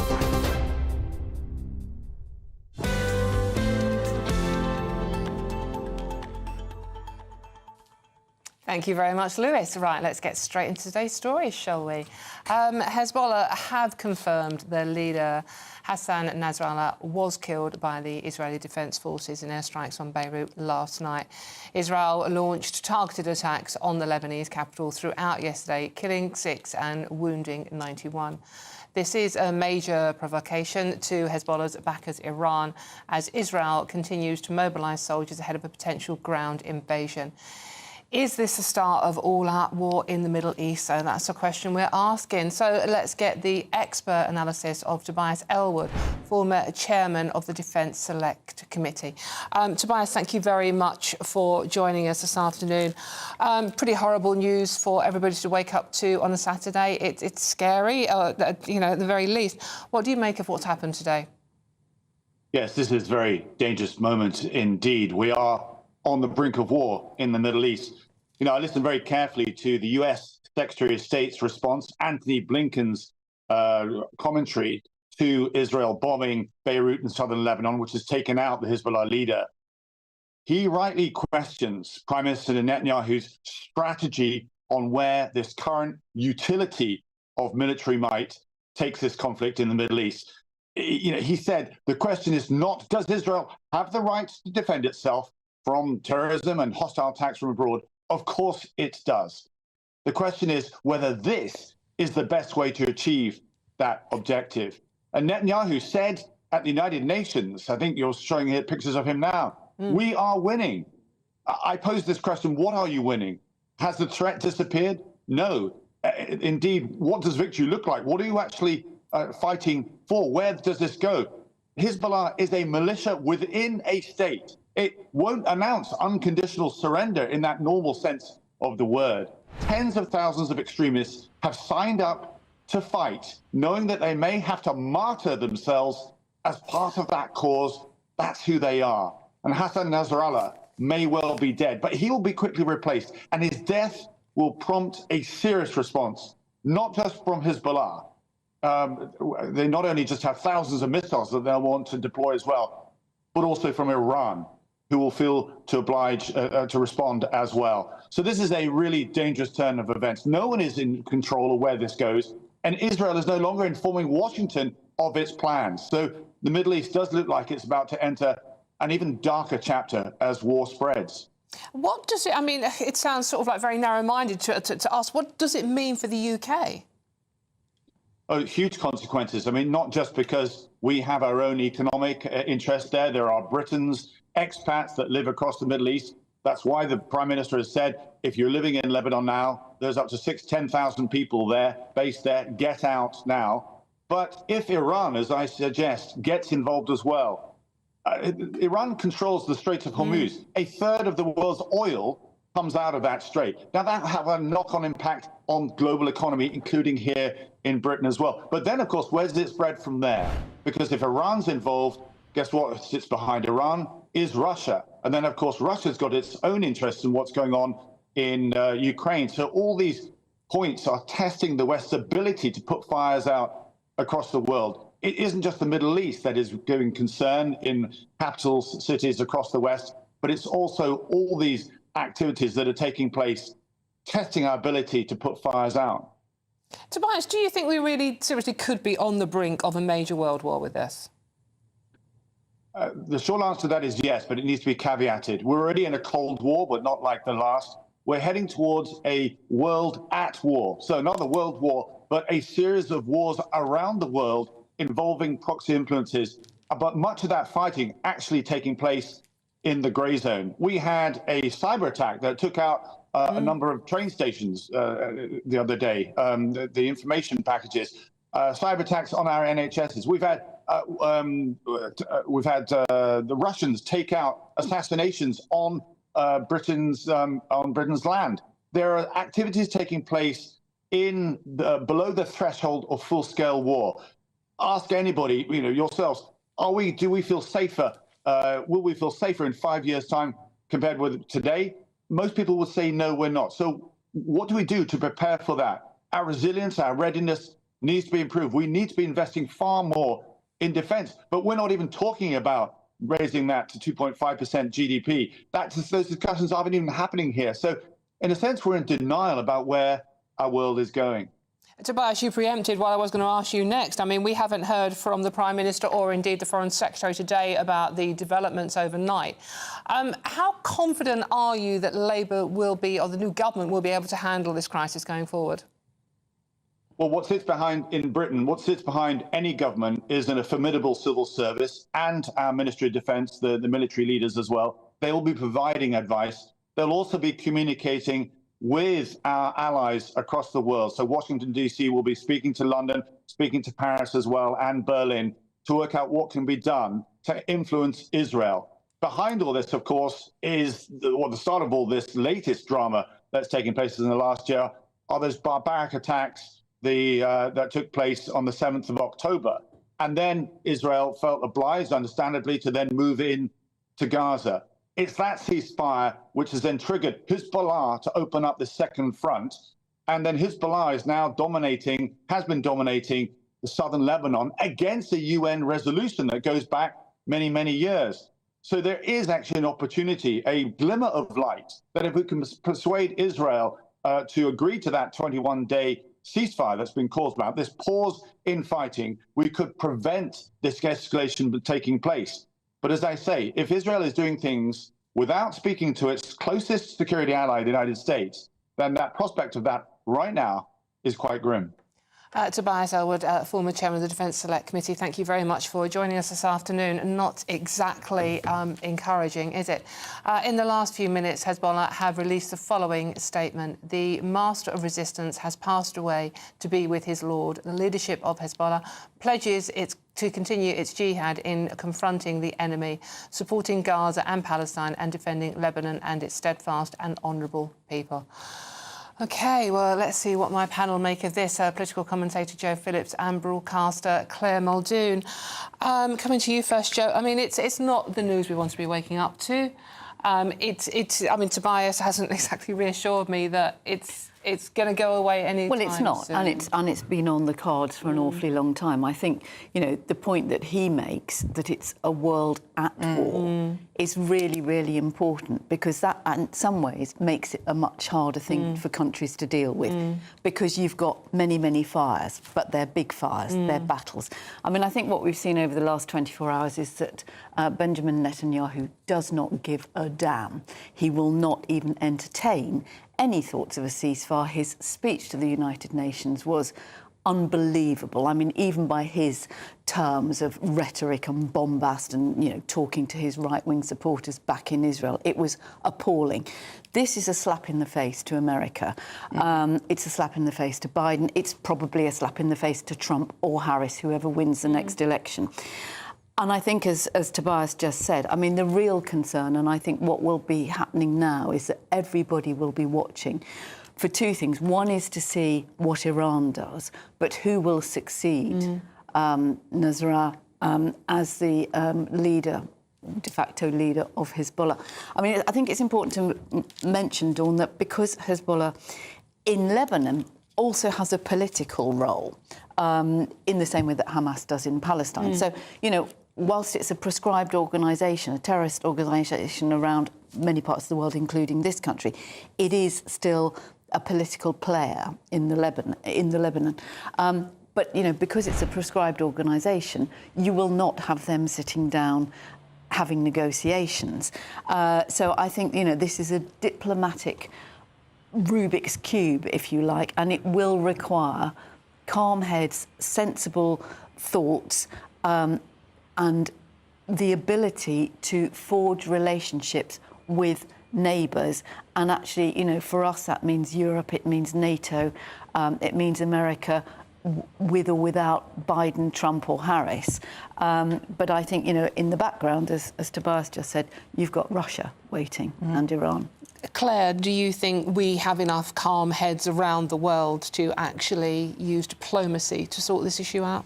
One would hope that we have, but I think this strike by Netanyahu and the Israelis has actually destabilised more than it has anything. And I think his absolute abject hate of everyone around him in terms of countries you know, this has been proven. Let's not forget the 2-day targeted attack on the Lebanon on the 18th and 19th of September with the pagers. And then we're almost coming up now to the 1-year anniversary of the strikes of Hamas. And I would just want to point out, though, Jess, you mentioned that Hamas being a political organisation, I think they lost all legitimacy of being a political organisation when they went in for that attack. Oh, for sure. And I would call them terrorists more than a political arm of. I think that it is indeed an absolute slap in the face from Netanyahu, whom I don't think has any regard at all for Jews in the State of Israel or anywhere else in the whole world. He really doesn't, in my view. I think the loss of Nasrallah at this crucial time, I think it couldn't have come at a more crucial time, in all honesty. So people, I think diplomacy is absolutely key, but we have Russia, we've got China, we've got Taiwan as well. Let's not take our eye off Taiwan. And, of course, the sham that is Ukraine. Yeah. What on earth is going on? It's horrible. Tobias didn't sound that confident that he had faith in David Lammy and Keir Starmer to perform on the world stage. I didn't get that at well, all. No, I think he made the point that people will be... defence spending, for a start. Well, defence spending is a different matter altogether, because actually what he did say is that people will be listening and taking advice. And frankly, it's a nice thing if people are taking advice before they come out and say something, which is what we had from the previous government. You know, if we'd still got that lot in, we'd have had Liz Truss in a tank driving through southern Lebanon, probably. Right. So actually, calm heads and sensible, getting advice from people who know far more than the Prime Minister and the new Foreign Secretary, I think is valid. Defence spending is important, but I think it's also important to remember that, you know, 5 years ago, nobody would have expected that there would be a ground war in Europe because we were looking at cyber attacks, we were looking at other things. And I think because everything is changing so quickly and because the players, whether they're China, as Claire said, or Russia or Iran, they are slightly ahead of us, actually, in what they can do and how they can destabilise. And I think, you know, you've got the destabilisation of cyber attacks, whether it's on banks or railway stations or NHS. That means you take your eyes off the ball. And as Claire rightly says, you know, we're talking about this now, so we're not looking at Ukraine. While we've been looking at Ukraine, we haven't been looking at what's going on in the Balkans. And everybody has forgotten what's happening in Sudan and across Africa. I think there is something like 50 wars raging at the moment, and we probably only know about 2 or 3. Or we're only talking about 2 or 3. That's the key. Yes. And ultimately, there's always fallout. Always fallout of innocent children, innocent men and women. And to think we should have evolved as a world through to diplomacy and articulation, and yet we quite clearly haven't. Well, unfortunately, when you get people like Netanyahu and people from, you know, other countries and other organisations, it becomes a contest that is usually carried out in gentlemen's lavatories. And we are all reaping the benefits or the disbenefits of just that back behaviour. to defence spending, it was something that was never actually mentioned or mooted during the general election hustings until, I think, about 1 week or 2 weeks towards the end of it, and indeed the general election itself in July. And you think, well, why not? I mean, we really should have increased our GDP, but it was always domestic. We always spoke about it domestically, our defence. And I would question whether or not we have a robust civil service when working with foreign allies, foreign countries, and indeed our defence. I hope they are as robust as they need to be. I just want to read one comment out from... keep your views coming in, by the way. This is from Gerald. It sounds as if your guests expect Israel to just sit back and allow these people to keep attacking them. What else are Israel supposed to do? Hamas and Hezbollah have vowed to wipe the state of Israel. And how can Israel negotiate with terrorists? What would you say to that, Well, I would Jo? say that, yes, of course, Israel has its right to defend itself against an appalling terrorist attack a year ago. But Israel does not have the right to bomb innocent women and children where they have herded those people from their homes into places of safety. Nor does it have the right to actually attack aid convoys and pick off, one by one, aid workers, foreign aid workers. I mean, the people in Palestine have been treated appallingly, and the response of Israel has been utterly disproportionate. Unfortunately, we have to move on. I have run out of time on that one. But for all the best analysis and opinion on that story and much more, and please do keep your views coming in as well. Go to our website, gbnews.com, and for your views, it's gbnews.com/yoursay. I'm Dawn Nathan. This is GB News, and there's lots more coming up on today's show. Scientists have recreated Richard III's voice using his skull shape, me neither, and knowledge of medieval speech patterns. I'm joined by the woman behind the magic after this.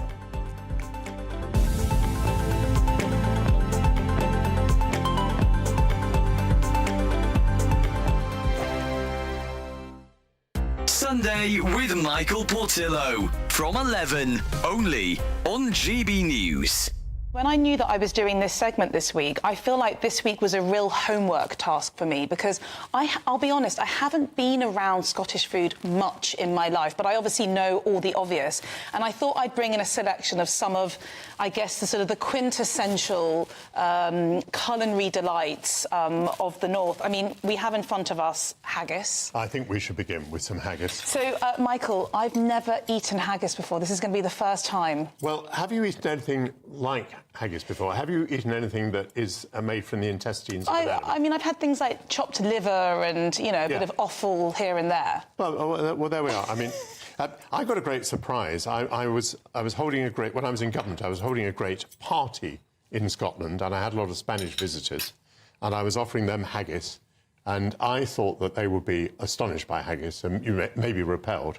But when they ate it, they said, oh, no, this is morcilla. So, you know, there is an equivalent in Spain. Absolutely. So if I recall, and you've probably been mugging it up, which I have not, but haggis is made within the stomach of a sheep. Yes. And you take the heart and the lungs and some other part of the sheep and you mash it up. With onions, oatmeal, suet. Yes. And it's stuffed into the sheep's stomach. But a lot of the haggis you get these days, especially sort of the slightly cheaper varieties in supermarkets, it's usually an artificial casing. Oh. You know what? This is actually quite nice. I think it's absolutely heavenly. And it's very savoury. To me, it's two things. Yes, to me, it's two things. It's both the taste and the texture. You quite rightly refer to the oatmeal going in there. So it's got this crunchy, granular sort of texture. Marvellous. GB News, the People's Channel. This is Britain's Newsroom, where your voice matters. It's just astonishing. With expert analysis and honest opinion, we don't just keep you informed. We bring you unique perspectives you won't see anywhere else. Can't argue with any of that. When the news happens, it happens here. On Britain's Newsroom, weekdays from 9:30 a.m. Only on GB News. If you want your news to be straight talking... This is a nightmare for the Conservatives again. Down to earth. It's not just Nottingham where this is happening, is it? And most importantly, honest. Hard-working, middle-class taxpayers, they'll get their book thrown at them. Then catch me, Martin Daubney, Monday to Friday, 3 till 6 p.m. on GB News, Britain's news channel. Join me, Nana Akwe, for an informative, interactive news programme with a difference. It's fun. No, he didn't say that, Dave. I'm so surprised. I think there's an element of truth to that. Join me from 3 p.m. every weekend, only on GB News, Britain's news channel.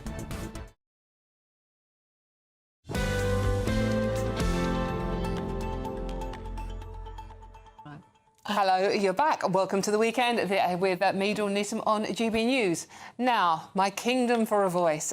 Scientists have, I can't believe this story, scientists have incredibly recreated the voice of Richard III using both his skull shape and a knowledge of medieval speech patterns.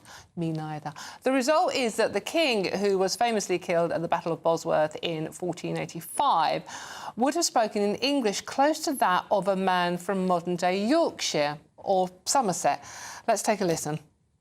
The sun shines with no less light and splendour, nor does it suffer any diminution of its strength. Rather, it is pleased to be seen, to shine as a king in the midst of his nobles, and to adorn the greater and lesser stars in the all court of heaven. How? Let's discuss this further with Yvonne Morley-Chisholm, the voice coach behind the project, who spent 10 years researching how the monarch would have sounded. Yvonne, you can probably see from my face, I have no idea how this works. Can you enlighten me as to what all this is about? Yes, thank you very much indeed, Dawn.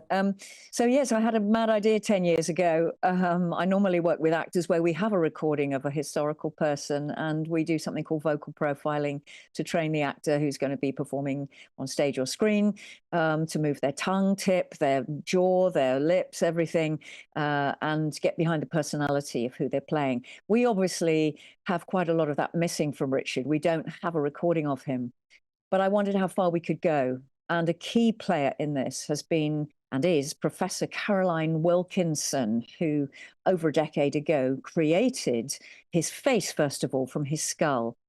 Now, on the day we, as Shakespeare would say, shuffle off our mortal coil, every little dent and dimple in the bones says how fit and strong the muscles were. So I thought, OK, we know what his face could do.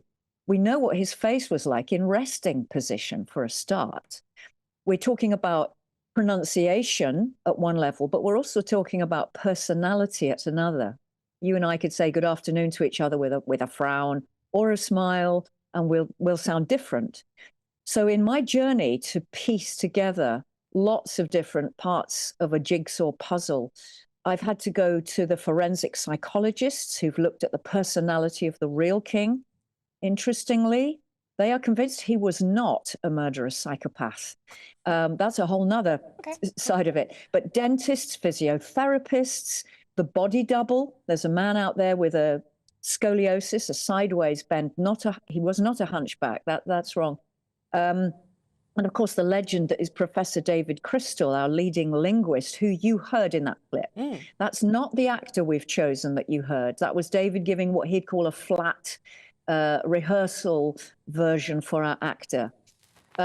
We've been working with our actor with a face shape like the reconstructed face of King Richard, and making an avatar face lab in John Moores University in Liverpool there, Professor Caroline Wilkinson and her team, making an avatar of Richard's face that the actor's face then has to drive. He lifts an eyebrow, Richard's face will lift an eyebrow, sort of thing. But also then the pronunciation, which is not actually modern. I'm afraid that's a slight error. It's medieval Yorkshire, and not really Somerset, but I get that the R might sound a bit like Somerset. Basically, it's being called the new science of historical human reconstruction, and we get to learn more about an individual from this. And after Richard, we'll be doing other people. He happens to be the first. Yvonne, why is it important what he sounded like? Because we all think that all our kings and queens of the past sounded terribly, terribly posh and terribly upper class. But they clearly didn't. But why is it important? Yeah. So, the old adage, it's not just what you say, it's how you say it goes a long way. What's interesting is that what you've modelled magnificently is what we call heightened received pronunciation, which is really the Victorians we have to thank for that in the 1800s. Richard never heard that accent. Shakespeare never heard that accent, who came later. We know more about the person in the way that they speak, the way they move their face. Like the choices that they make when they're in government and the relationships that they have. And I've had to put all these pieces together to coach the actor into the role. Absolutely fascinating. Yvonne, thank you so much. I have learnt so much. I'm now very, very paranoid about what I say, especially seeing as I mispronounced Downton Abbey earlier on. Now I have to concentrate. I've never watched it in my defence. Yvonne Morley Chisholm, voice coach, thank you so much for joining us and explaining that. Thank you. Really appreciate your time. I literally still can't get my head around what I've just heard, Claire. I heard Mark Rylance. I don't know about any of you, but I was thinking Hilary Mantel. It was just like Wolf Hall or something magnificent. But those Yorkshire flat vowels and... My goodness me, it's really incredible. But the extent to which they've researched it. You know, a physiotherapist, someone, obviously they've researched it so highly that they got someone with scoliosis to get the intonation and the tone through the nasal cavity, the size of the skull, the indentations. Yes. Yeah. Amazing. Just quickly, I'm running out of time. Why is it so important? Why is accent so important to us, Jo? Because I think we've all grown up with Richard III. Darling. Larry, darling, and we assume that that's how people speak. And actually what we forget, if you certainly go back to things like, Chaucer's Pilgrim's Tales, and things, they would have been ordinary people. And, we've only relatively recently moved away. I mean, people were not necessarily walking around in those clothes. Do you know what I'm really concerned about, though? If you look back at the way Chaucer was written, right, you can hardly speak it now. And then you listen to the people now on the tube, these young people, we would say they hardly speak. So what's going to happen now? It's just going to be an issue of grunts. Well, I'm sure that lady will find somebody. Absolutely. Back to Neanderthal man, and we'll find it's or exactly Cro-Magnon. Yes, absolutely. We're running out of time, ladies. Thank you terribly much for that. A soupy night. Just Stop Oil protesters have thrown more food over Vincent van Gogh paintings. But before that, let's get the news headlines with someone who does speak terribly well indeed. It's Lewis Mackenzie for you.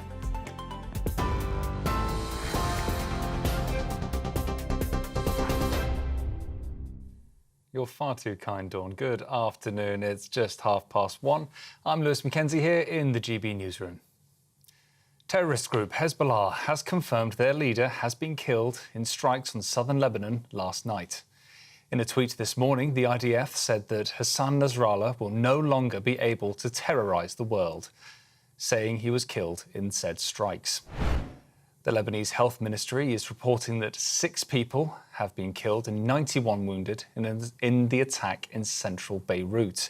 On your screens now is live pictures of where that missile attack happened. Soldiers and aid workers are currently taking part in the rescue operation, looking for survivors and victims in the rubble.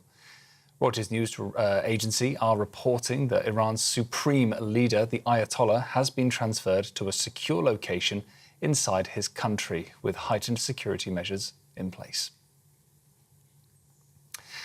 The King and Queen are visiting Holyrood to mark the 25th anniversary of the Scottish Parliament being reconvened. The celebration showcased Scottish music and culture and was attended by local heroes who have been nominated thanks to their contribution to local communities. His Majesty spoke of the success of the devolved Parliament. From that day until this, through its work over a quarter of a century, this place has not just thrived, but in doing so, has borne witness to the enduring relationship between the Parliament, the Crown and the people of Scotland. The King has also been leading tributes to national treasure Dame Maggie Smith after she passed away yesterday at the age of 89. In a statement, the King praised her warmth and wit, whilst the Prime Minister remarked she was beloved by so many of her great talents. Colleagues and fans from across the world have been taking to social media to share their own tributes. And finally, 6 rare sea turtles have been rescued and returned to their natural habitat thanks to the Royal Navy. The mission was a part of a link-up with 2 marine wildlife organisations to deliver half a dozen loggerhead turtles, seen on your screen there, to warmer waters after the creatures were washed up on the UK shores and they were nurtured back to health. Well, those are your latest GB News headlines. I'm Lewis Mackenzie. More from me in half an hour. For the very latest GB News direct to your smartphone, sign up to News Alerts by scanning the QR code or go to gbnews.com/alerts.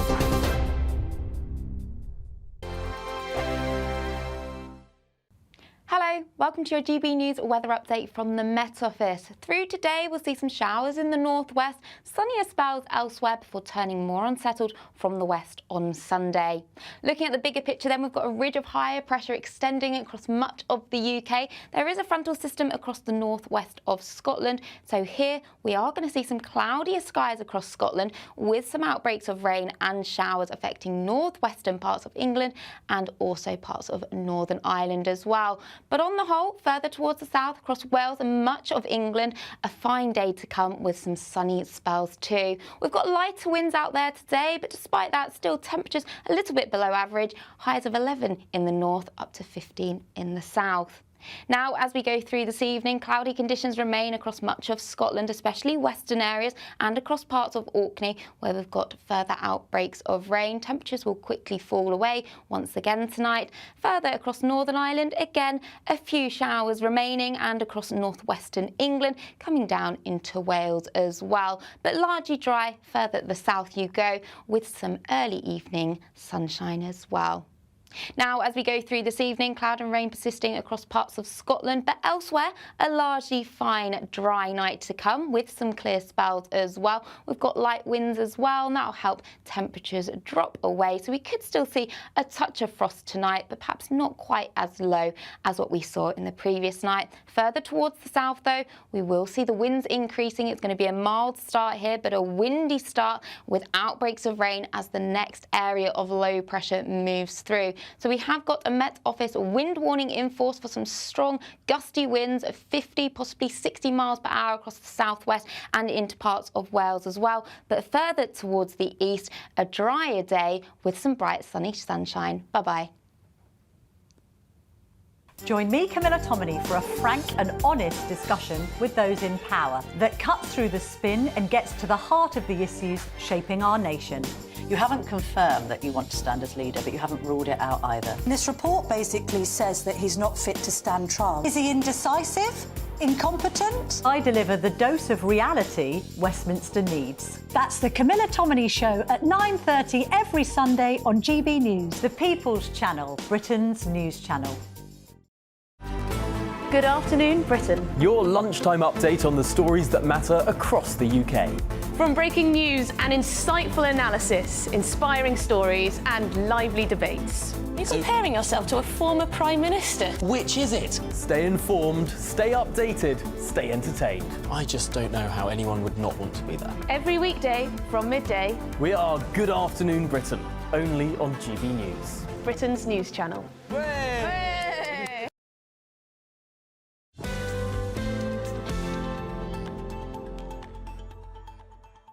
Oh, hello, there you are. Welcome back to the weekend with me, Dawn Needham. You've got a nice cuppa in front of you because we're going to have a good old chit-chat. And if you want to get involved, gbnews.com/your say, and I will read as many out as I can because it's my favourite part of the show. Now, this is the bit that we've been looking forward to, isn't it? Just Stop Oil have targeted Van Gogh's sunflower paintings again. 3 climate activists targeted the artworks just an hour after 2 other activists were jailed for a similar protest back in 2022. The National Gallery say the 2 paintings targeted on Friday had been removed for examination and were found to be undamaged. OK, let's see what my panel make of this one. They just don't give up, do they? Political commentator Joe Phillips and broadcaster Claire Muldoon. Joe, I'm going to come for you on this one first. What are they achieving by chucking soup Absolutely over paintings? Nothing. Oh, good. I mean, it's very interesting that Dale Vince, the founder of Ecotricity, who was a great supporter and funder of Stop Oil, and his counterpart in America, both of those very wealthy men stopped funding the Just Stop Oil protests a year or maybe a little bit longer ago, because they said that these things have become performative protests. They're not about policy. They're not going to change anybody's mind. They're just going to annoy people. And they got it so spectacularly wrong. If you remember, a while ago, there was that ridiculous thing where they did a big protest at Canning Town, holding up, you know, security guards, cleaners, nurses, teachers, people going to school. It doesn't get your message across. It just makes it look like vandalism. And I don't really see... I mean, I'm perfectly supportive of people having the right to protest. It's not violent. It didn't do any damage. But what is that going to... We're not talking about Stop Oil. No. We're talking about... They tend to be quite middle-class, white people going to do something for a performance. And I'm not sure that that is helping, when actually I care more about people being able to go and see Van Gogh paintings in this amazing exhibition. Would you then think, oh, I won't take my primary school class or my kids or my granny? And I think that's a bit more damaging. I mean, it comes after, if we're talking middle class, Phoebe Plummer and Anna Holland were jailed on Friday for 2 years and 20 months, respectively. Now, 2 years, I mean, we saw pictures earlier on, for chucking paint over paint. It's rather a lot when we are letting convicted sex attackers go free. Yes. Yeah, because the difference is, of course, in the judicial system in this country, if you throw something at a piece of art, you get tried in a court, a Crown Court, not a magistrate's court, unlike Hugh Edwards and all the other paedophiles that are tried in this country. 2 years for Anna and Phoebe, with one getting an extra 3 months because they held under a Section 7 because they held something up before they went in. I think it's just ridiculous when those two boys who murdered in a frenzied attack young Sean Sanawala in Wolverhampton got 10 years. Yeah. Where that's a fifth of the sentence. Yeah, but those kids were 12 when that offence was carried out. Joe, I'm not saying that their sentence isn't representative. I'm saying that these girls, in fact, in my view, I would just stop their trust funds, never mind Just Stop Oil, I think need to get a grip. And I want to bring you to attention of the statement from the National Gallery. Just after 2:30 p.m. this afternoon, 3 people entered room 6 of the National Gallery's Van Gogh Poets and Lovers exhibition. Police were called and 3 people have been arrested. The paintings were removed from display and examined by a conservator, and the paintings are unharmed. We are aiming to reopen the exhibition. They say they don't disrupt. They do disrupt. Yeah, and all they're doing, like you said, is just completely, undeniably annoy people. That's what they're doing, Joe. They're annoying people. I know. I mean, I just sort of think, you know, what are you trying... I know what they're trying to achieve, and I don't necessarily disagree with their aims, but I think going about it like this, it just looks like I wouldn't be playtime. surprised if Ed Balls has put something... Ed Miliband has put something on TikTok with Balls? Ed Miliband could be Ed Balls, who knows? But I mean, and frankly, if you're going to attack a painting in an art gallery with soup, at least be a little bit witty and use Campbell's.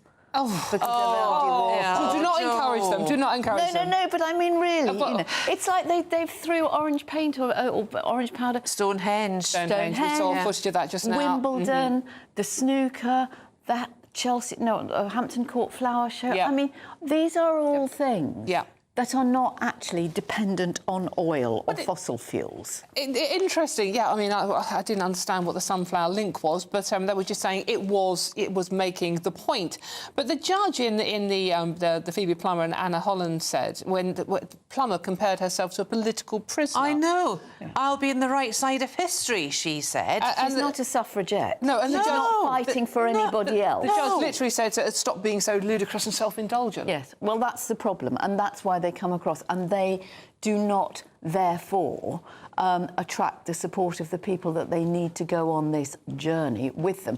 I mean, I expect if you looked at any of the festivals, including Glastonbury, you would see a lot of young people, and I'm not by all means saying all of them, who would probably support these aims, and then they will walk away, leaving behind tents, bottles, barbecue, Well, exactly. and rubbish. It's almost as if they're the Labour government at the moment, and the hypocrisy, isn't it? If you wanted to do something about Stop Oil, then actually campaign for something sensible. Campaign for, more solar power, more wind power. Do something sensible. What do you think we should do to stop them doing this then? Sentencing doesn't appear to work. I mean, No. on the very same day, literally. Sentencing doesn't work. And arguably, I think Claire's right. The sentence is probably disproportionate, except it is a reminder to people who happen to be called Phoebe, that actually they don't get out of it. They will still But it doesn't stop them, because these two literally did it within hours. Yes, I know. But, she'll have a criminal record. It will have an effect on, jobs. It's an ideology. It's become a religion for some people, and it's really quite worrying. But, actually, aren't there some things that you could actually be doing to help people instead of... It is indulgent, I'm afraid, I think. Well, self-indulgent or a point well proved. What do you make? gbnews.com/your say. Let us know your views on that one. I'm Dawn Neeson, this is GB News. There's loads more coming up on today's show. The latest from the royal household, as Boris Johnson has revealed he was asked to persuade Prince Harry to stay in the UK. All of that and much more to come. This is GB News at Britain's News Channel. Don't go too far. We'll see you soon. This is GB News, Britain's news channel.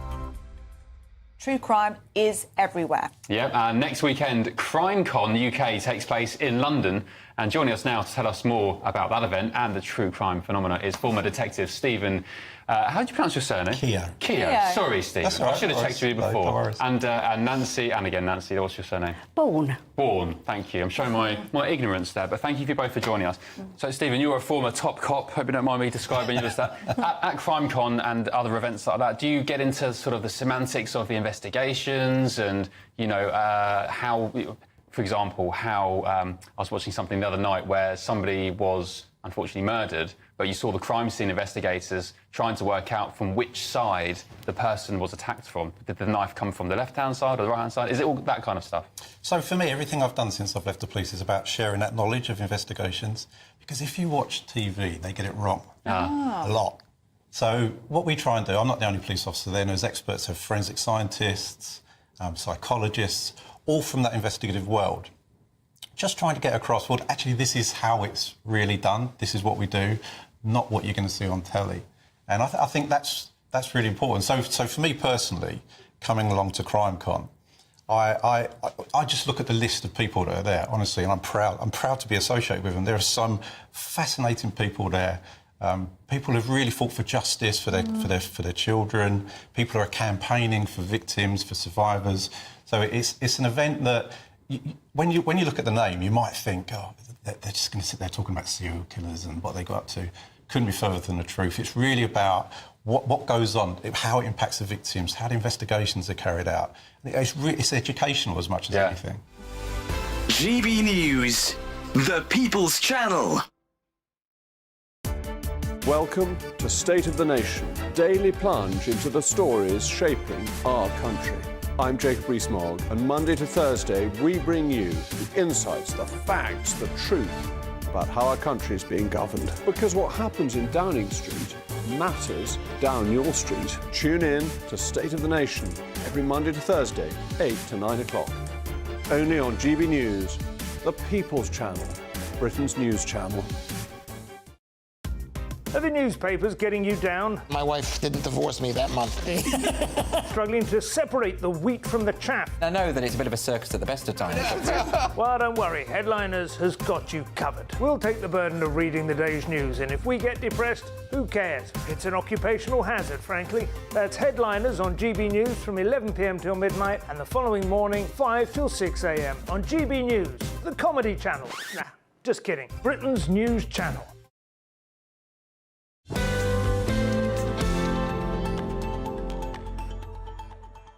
Ooh, hello, welcome back. This is The Weekend with me, Dawn Neeson. Hope you're having a wonderful Saturday afternoon over there. Now, Boris Johnson claims he was asked by Buckingham Palace to persuade Prince Harry to stay in the UK. In the former PM's upcoming memoir, he says he spoke to the Duke of Sussex for 20 minutes in a kind of manly pep talk. But the Prince still decided to move his family to North America pretty much the next day, if I remember rightly. Joining me now is royal expert and biographer Ingrid Seward. Ingrid, thank you very much for joining us. Boris Johnson, I tried to persuade Harry to stay. It failed miserably. What do you make of this story? Well, I don't know how Boris managed to spend 20 minutes talking to Harry and to fail miserably. I think, well, obviously it's true. He's not going to lie about it. But Harry's mind was absolutely made up. And he'd already given a sort of farewell speech to, I think, some charity that he was talking to that evening. And also he had Meghan, holding his hand over this one and saying, we've got to do it. And I think that it's something that Harry had at the back of his mind for a long time. So there's no way that Boris was going to persuade him otherwise. And the palace have said, no, we never asked at any point for Boris Johnson to get involved in persuading Harry to do anything. And they wouldn't, would they? Well, it did seem very unusual, but I mean, what dare I say it, is Boris going to lie? Well, maybe he's, I don't think I better say that. I feel that maybe he's exaggerated the story, or maybe it wasn't somebody at the palace. Maybe it was just one of, the Prince of Wales's private secretaries or something. Or it could have just been a sort of friendly tap on the shoulder. Why don't you see what you can, do to him, see if you can persuade him. It might have been very casual. Ingrid, do you think there was anything? I mean, you've worked with the royal family, you know the royal family. You're an expert on them. Do you think there's anything anyone could have done to have persuaded Harry and Meghan to stay?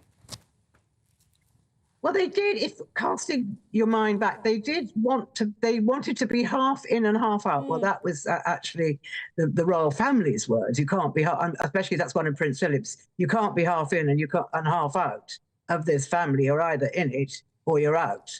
And I think that what he wanted was sort of, as what we would say, is have your cake and eat it. He wanted to be able to do his own thing with Meghan and reap the benefits of being a royal prince whose father was about to become, whose father would become king. I think he wanted it every which way, which is fair enough. If you can get it, it would have been great. Because the Queen had these big hopes for Harry and Meghan that they were going to be the sort of the face of the Commonwealth, because of their youth and because of Meghan, because of her racial background. It was all perfect. And she lent a modern edge to the royal family. And the Queen was, had high hopes for this. So I think it was with great sadness that certainly the Queen agreed to letting them go. Well, she couldn't keep them, but she agreed to what they wanted, or half of what they wanted. Ingrid, just finally, I mean, Harry and Meghan are supposedly separating their business interests in America, with Harry certainly doing more solo appearances. Do you think this is a sign that he will eventually come back to the UK? I don't think he will come back to the UK. I think he'd like to be, what he wants is he wants to be able to come back and have all the security and all the things that he feels are necessary for him to bring his wife and children here. But of course, I think, of course, he wants to come back to visit. But I'm pretty certain he doesn't want to come back to live. I mean, why wouldn't you? He's 40. He's got a life in California. He lives in the most beautiful place. Why would he want to be here when he could be there? I think I'd quite like to be there too at the moment. I'm sure you would. Ingrid, thank you very much. We're glad you're not. We're glad you're here talking to us. Thank you very much, Ingrid Seward, for joining us today. We've run out of time. I just now to thank Joe Phillips and Claire Morden. Thank you very much, ladies, for joining me this afternoon. But don't go too far, because there's plenty more coming up after the break, including breaking news from Hezbollah. But let's have a look at what the weather's doing in this country first with Catherine Chalk. A brighter outlook with Box Solar, sponsors of weather on GB News. Hello, welcome to your GB News weather update from the Met Office. We've got showers still persisting in the northwest today, sunnier spells elsewhere before turning more unsettled from the west on Sunday. So taking a look at the bigger picture then, we've got a ridge of higher pressure extending across the UK. We do have this frontal system that's just going to bring a focus for some showers through the rest of the afternoon. So cloudy conditions across Scotland with outbreaks of rain pushing through, especially across Orkney. Elsewhere, we'll see a few showers across northwestern parts of England, but on the whole, a largely dry night to come with some clear spells as well. It's not going to be as chilly as last night, but we could still see a touch of frost, especially in the countryside. But as we start Sunday morning, we've still got cloud and rain persisting across Orkney through the early start of the day. But further across central parts, a chilly start across Scotland, perhaps with a touch of frost, but some sunshine as well. Across Northern Ireland, we're already seeing the start of that low pressure system, bringing increasing amounts of cloud here. But further across eastern parts of England, that's where we'll hold on to some bright weather to start the day, but it will turn increasingly cloudy as the day progresses. And that's all to do with an area of low pressure moving in from the west. So we have got a Met Office wind warning in force, giving some strong winds, especially across the southwestern parts of England and into Wales, 50, possibly up to 60 miles per hour. And that's also going to bring in some increasing amounts of cloud and rain. Further towards the east, though, holding on to a drier day with some bright or hazy sunshine. But as the evening progresses, that low pressure system will continue to push its way across much of England and Wales, bringing increasing amounts of cloud and rain. And we've got a wind warning and a rain warning in force as well. So unsettled on Monday, but turning a little bit drier on Tuesday and Wednesday. Bye-bye. That warm feeling inside from Boxed Boilers, sponsors of weather on GB News.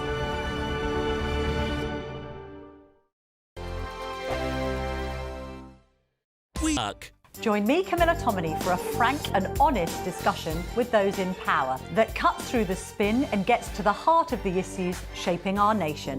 You haven't confirmed that you want to stand as leader, but you haven't ruled it out either. This report basically says that he's not fit to stand trial. Is he indecisive? Incompetent? I deliver the dose of reality Westminster needs. That's the Camilla Tominey Show at 9:30 every Sunday on GB News, the People's Channel, Britain's news channel.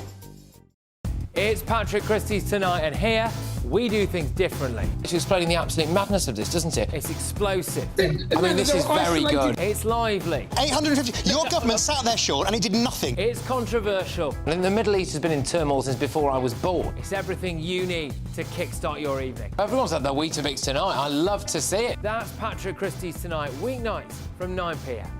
Only on GB News, the People's Channel, Britain's news channel. Are the newspapers getting you down? My wife didn't divorce me that month. Struggling to separate the wheat from the chaff? I know that it's a bit of a circus at the best of times. Well, don't worry, Headliners has got you covered. We'll take the burden of reading the day's news, and if we get depressed, who cares? It's an occupational hazard, frankly. That's Headliners on GB News from 11 p.m. till midnight, and the following morning, 5 till 6 a.m. on GB News, the comedy channel. Nah, just kidding. Britain's news channel. Mark Dolan Tonight is your weekend dose of news, debate and entertainment. This sounds like a wild conspiracy theory. Don't miss My Big Opinion, Mark Meets, and My Take at 10. Democracy is a funny old thing. And we don't do boring, not on my watch. I just won't have it. Let's go and get another glass of that bubbly. You've earned it. That's Mark Dolan Tonight, Saturday and Sunday, 9 to 11, only on GB News, the People's Channel, Britain's news channel.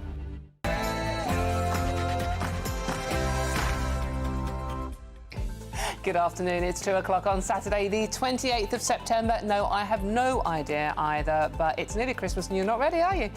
This is the weekend on GB News. Now, the breaking story that we have been covering all morning, Hezbollah have now confirmed their leader, Hassan Nasrallah, was killed in yesterday's strikes on Beirut. The move is described as a serious escalation in the region and a dangerous moment for the world. We'll have the latest on that live breaking story. And Dame Maggie Smith has passed away at the age of 89. She's been described as a formidable talent and a true legend of her generation. So Paul McCartney has said she was a great person with a wicked sense of humour. We'll have the latest as tributes pour in on that story. And from a pep talk with Prince Harry to a planned invasion of the Netherlands, we're taking a look at some of the biggest lines from Boris Johnson's upcoming book. I'm Dawn Neeson, and this is The Weekend.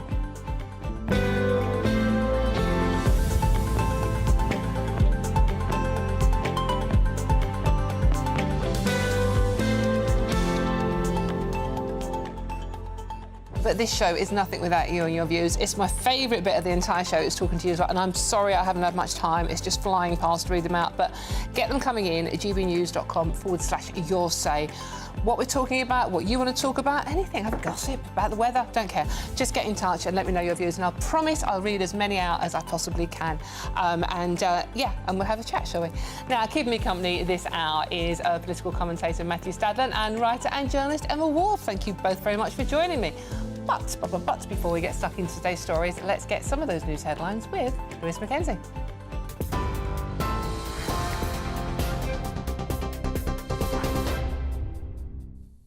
Thank you very much, Dawn. Good afternoon. It's 2 o'clock. I'm Lewis Mackenzie here in the GB newsroom. Terrorist group Hezbollah has confirmed that their leader has been killed in airstrikes on southern Lebanon last night. In a tweet, the IDF claimed that Hassan Nasrallah will no longer be able to terrorise the world. The Lebanese Health Ministry is reporting that at least 6 people have been killed and 91 wounded in an attack in central Beirut. On your screens now are live pictures of where that missile attack happened last night. Soldiers and aid workers are taking part in rescue operations, looking for survivors and victims in the rubble.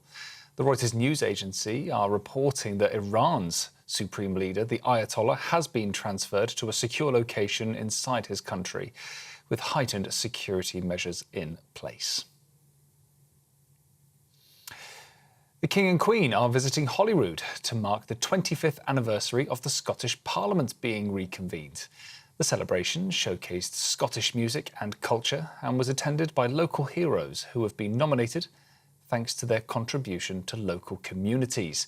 His Majesty spoke of the success of the devolved Parliament.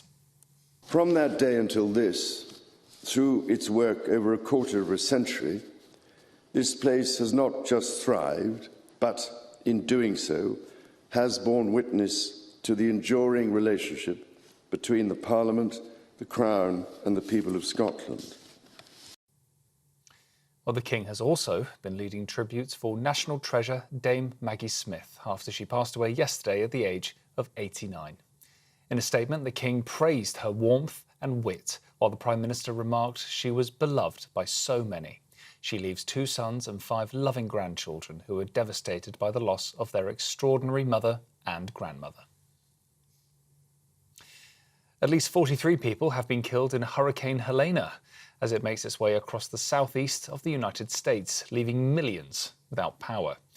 Emergency crews are racing to the rescue of people trapped in flooded homes after the Category 4 hurricane struck the coast of Florida last night. Barristers representing the alleged victims of Mohammed Al-Fayed say that there are now 60 survivors and they have credible evidence of abuse at Fulham Football Club. The former Harrods and Fulham FC owner is accused of multiple sexual assaults after a BBC investigation was published last week. One of the alleged victims has spoken exclusively to Patrick Christys on GB News last night. He had this look in his eyes, and I'll never forget it. It was like a monstrous, I'm going to get what I want from you. I don't care how you feel. And I do think because it was in a public place, so to speak, he would have gone further had he could. I think he was worried somebody might come in or I might have started screaming or something like that. So he made his exit pretty quickly. And I think he would have definitely raped me if he'd had half the chance, 100%. Just Stop Oil have targeted Van Gogh's sunflower paintings again. 3 climate activists targeted the artwork just hours after 2 other activists were jailed for a similar protest back in 2022. The National Gallery says the 2 paintings targeted yesterday were removed for examination, but were found not to have any damage. It's been revealed that Boris Johnson considered raiding a Dutch warehouse over a vaccination row with the EU. At the time, the AstraZeneca vaccine was at the heart of the cross-channel row, with the former Prime Minister claiming the EU was slowing down the pace of the rollout of the vaccine in the UK. According to an extract from his memoir, Mr. Johnson convened a meeting of senior military officials back in March of 2021 to discuss the plans, which even now he admits are nuts. And a nice one to end on. 6 rare sea turtles have been rescued and returned to their natural habitat thanks to the Royal Navy. The mission was a part of a link-up with 2 marine wildlife organisations to deliver half a dozen loggerhead turtles to warmer waters after the creatures were washed up on the UK shores and nurtured back to health. How sweet. Those are your latest GB News headlines. I'm Lewis Mackenzie. More from me in half an hour. For the very latest GB News direct to your smartphone, sign up to News Alerts by scanning the QR code or go to gbnews.com/alerts.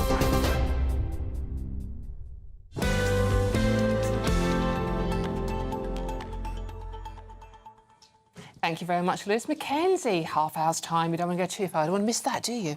Right, OK, let's get straight into today's story, shall we? Hezbollah have confirmed their leader, Hassan Nasrallah, was killed by the Israeli Defense Forces in airstrikes on Beirut last night. Israel launched targeted attacks on the Lebanese capital throughout yesterday, killing 6 and wounding 91. This is a major provocation to Hezbollah's backers, Iran, who have pledged to support resistance against Israel's wicked regime. But is this the start of all-out war in the Middle East? Let's get the expert analysis from NATO historian and author Dr. Peter Caddick-Adams. Peter, thank you very much for joining us this afternoon. Really good to have your company, because this is, on the surface, if we're reading our newspapers this morning, we're catching up on the news online, it sounds terrifying. It's like, is this the start of a global war? Definitely not.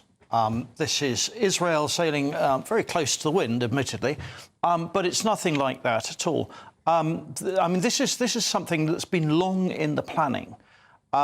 If you produce a production line of explosives-laced pages and walkie-talkies, and in the meantime you plot the movements of your opponent's Hezbollah in and around Beirut, then you start targeting them with missiles by their mobile phones. So they then revert to pagers and walkie-talkies. Then you trigger those and you force them to meet in person. And then you target the known addresses where they've been, where they were last meeting, perhaps even years ago. This is something that's been planned for about 10 years. So this is something that Israel has all the time been trying to do. It's a calculated risk that Iran won't get much further involved, and I don't think it will. So when you say it's been planned for many years, I mean, you're obviously, Israel constantly say, well, this was triggered by what happened on October the 7th last year. You believe that that's not necessarily the case? We've got 2 separate conflicts here. Hamas and Gaza, they were unprepared for, and they spent a long time responding to that, and we know all about that. But Hezbollah have been active in Syria for well over 10 years, and they've always been trading shots, missiles, alerts with Hezbollah, who have a political presence in Lebanon as well. And occasionally the Israeli Defense Forces make ground forays into southern Lebanon, sometimes with not a great deal of success. So this is something they have been, this is a fight they've been spoiling for quite a long time, and it's completely separate from what's going on in Gaza. Because that's often confused as well, because of what happened to us on October the 7th. This is why we are doing everything we're doing in Lebanon and indeed in Gaza. Yeah, now, Iran is closer to Hezbollah and has always been one of its major backers, both in Syria and in Lebanon itself. But it's the Israelis here who've, created this touch of genius, really, in terms of, the world has never seen the like of, mobile pages and walkie-talkies being set off like this. So they've retained the initiative. Iran's trying to work out what to do, but I mean, there's no question of releasing huge tranches of missiles or World War III. And all the other major players in the world don't want to get involved. I mean, you know, India, Russia, China, this is not their fault. Russia, a quarter of Israel's population are of Russian origin. And they have 10,000 citizens in Beirut. So they've got everything to lose by you know, ramping it up. Could I just jump in very quickly, Dawn, if I may? Because you say it's completely separate, these two conflicts, Gaza and Lebanon. They're not completely separate because Hezbollah uses as an excuse to attack northern Israel, where tens of thousands of Israelis have been displaced, what is going on in Gaza. So they are very, very strongly allied to Hamas. And, of course, as you say, backed by Iran. You say Iran will not get much further involved. We should remember it was not very long ago, just a few months ago, that Iran did indeed send a very significant barrage of missiles directly at Israel. They're interlinked, I absolutely grant you. But Iran could have responded far more strongly.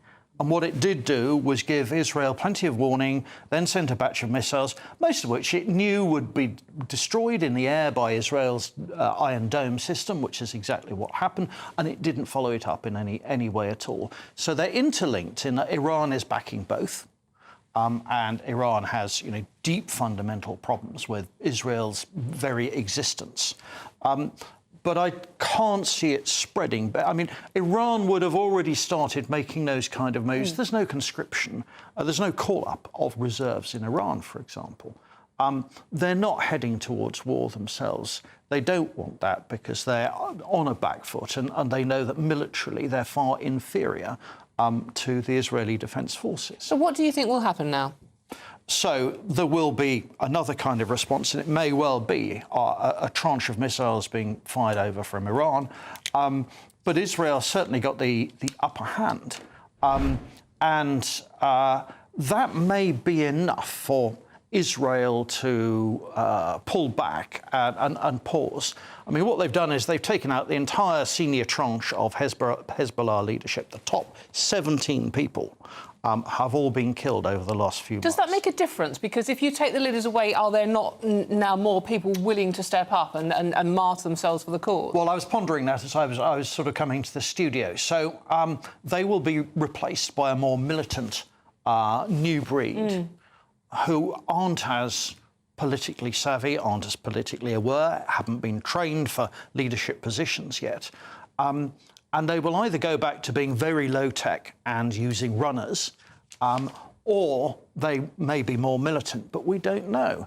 And this is why, you know, Israel's gain is a very short-term win, because what it doesn't do, which is what Benjamin Netanyahu wants, is to remove the threat once and for all. He's downgraded, he's degraded this threat from Hezbollah for a year or two.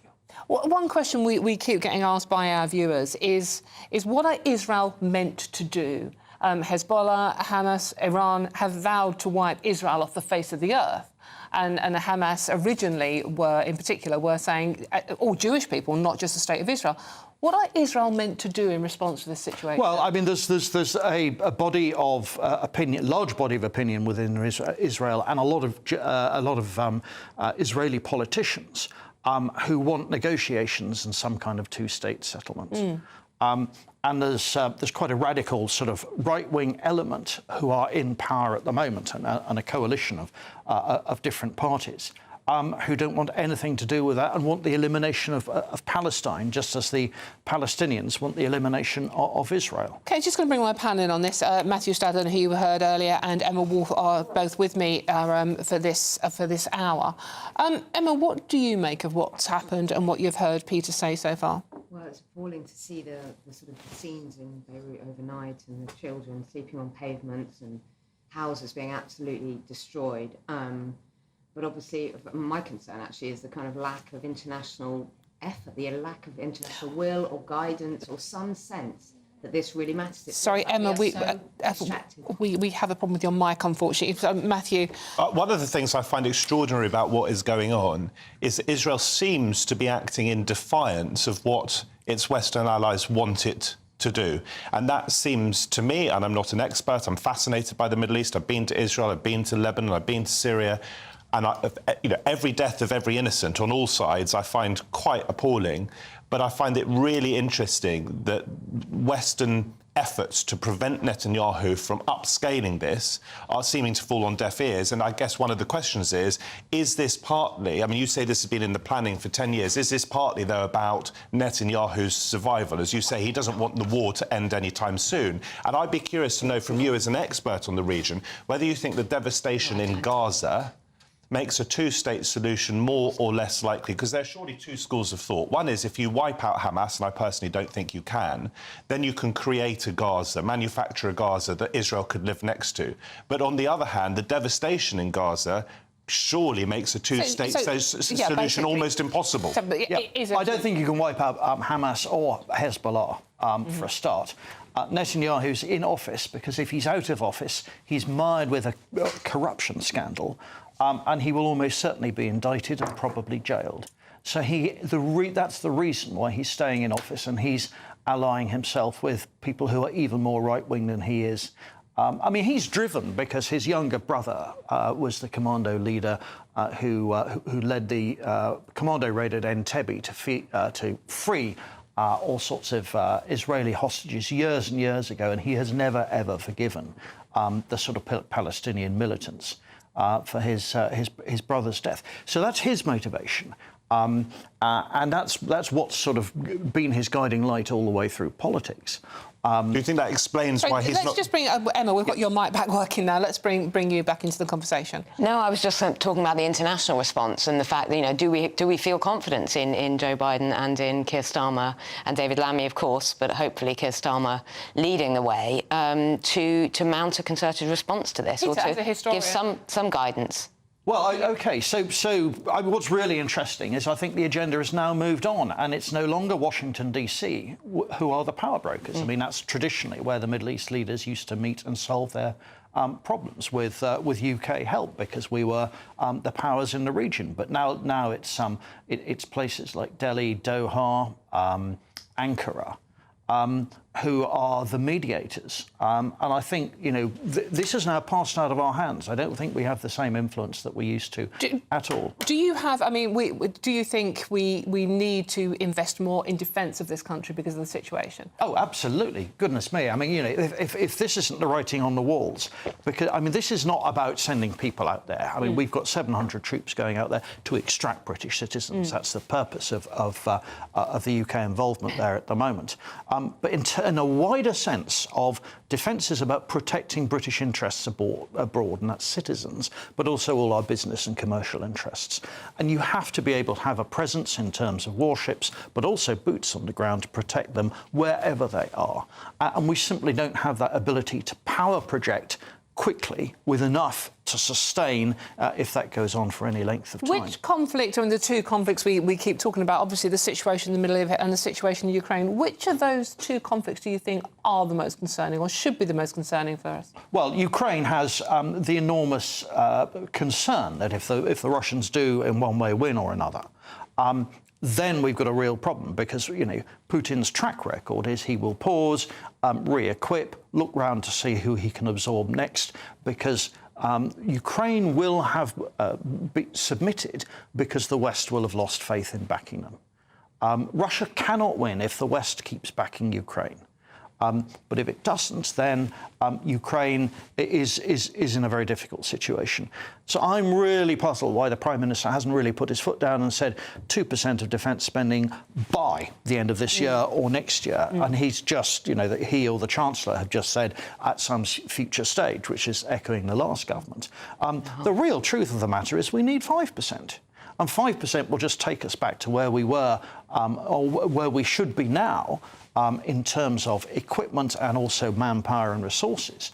But this is also sending a very weak message to foreign leaderships, never mind sort of China and never mind Russia, that, if we're not prepared to fund defence properly, and this is not properly funded at the moment, then they can walk all over us in other theatres. The problem with that, of course, is it fits into the conversations we're probably about to have, Dawn, about all the other areas where we might want to upscale spending and we don't live in an ideal world. I'm sure that's what Starmer and Reeves would say. Fascinating, by the way, that you think this is out of our hands now. And I wonder whether, you know, if when there is a change of president, whether that will have a big impact on what's happening in the Middle East, and whether if Trump wins, or indeed if Harris wins, she's obviously currently vice president, whether Netanyahu will start listening. Because is there a vacuum in America at the moment with Biden, or is this a more entrenched issue of the loss of American influence? Yeah, it's a longer-term thing that really started with the invasion of Iraq, really. That American power and influence and respect has sort of gone right down in the Middle East, and that's gathered momentum. And that's the same for some of the other European countries, like Britain and France as well. And it's other countries, perhaps where there's more fellow Muslims, that have more influence because they're seen as more sort of impartial, and that the West has been, you know, running the Middle East in one way or another for the last sort of 70 or 80 years, you know, our time has come and gone, so we don't have nearly so much sort of power and influence as we used to do. Who do you think would be the safest bet as the next president of the United States for global peace? For global, well, the trouble is that Donald Trump looks at global peace purely in transactional terms as far as America is concerned. So the worry, of course, is that if disputes cook off around the world, but they don't expose Americans, he won't be moved to involve at all. And therefore, you know, my view would be that Kamala Harris is probably a better bet because she's probably more inclined to play the traditional American card of a moral involvement rather than purely a sort of financial, commercial, transactional view of the rest of the world. Peter, just very finally, if you were sitting here talking to Keir Starmer now, what's the one thing you would say to him about this situation? Well, you need to commit to defence spending because that's the best message you can give other world leaders about Britain's determination to play a role and not only protect its citizens, but I mean, also, you know, distribution of aid. That doesn't happen without the security of people on the ground. And United Nations peacekeeping missions, you know, that comes from a pool of peacekeepers who are military folk from different countries around the world. We don't have enough people to sort of really supply those. Peter, it's been absolutely fascinating talking to you today. I really appreciate your time. That's our Dr. Peter Caddick-Adams there. Thank you very much. For all the best analysis and opinion on that story and many more, please do go to our website, gbnews.com, and to have your comment on this story and anything else we'll talk about, it's gbnews.com/your say. I'm Dawn Neeson, this is GB News, and there's lots more coming up on today's show, including, yes, we go back to Freebie Gate, not ending, is it, as Starmer as a Tory party conference actually starts tomorrow as well. Lots of politics. Don't go too far, you don't want to miss any of this. See you soon.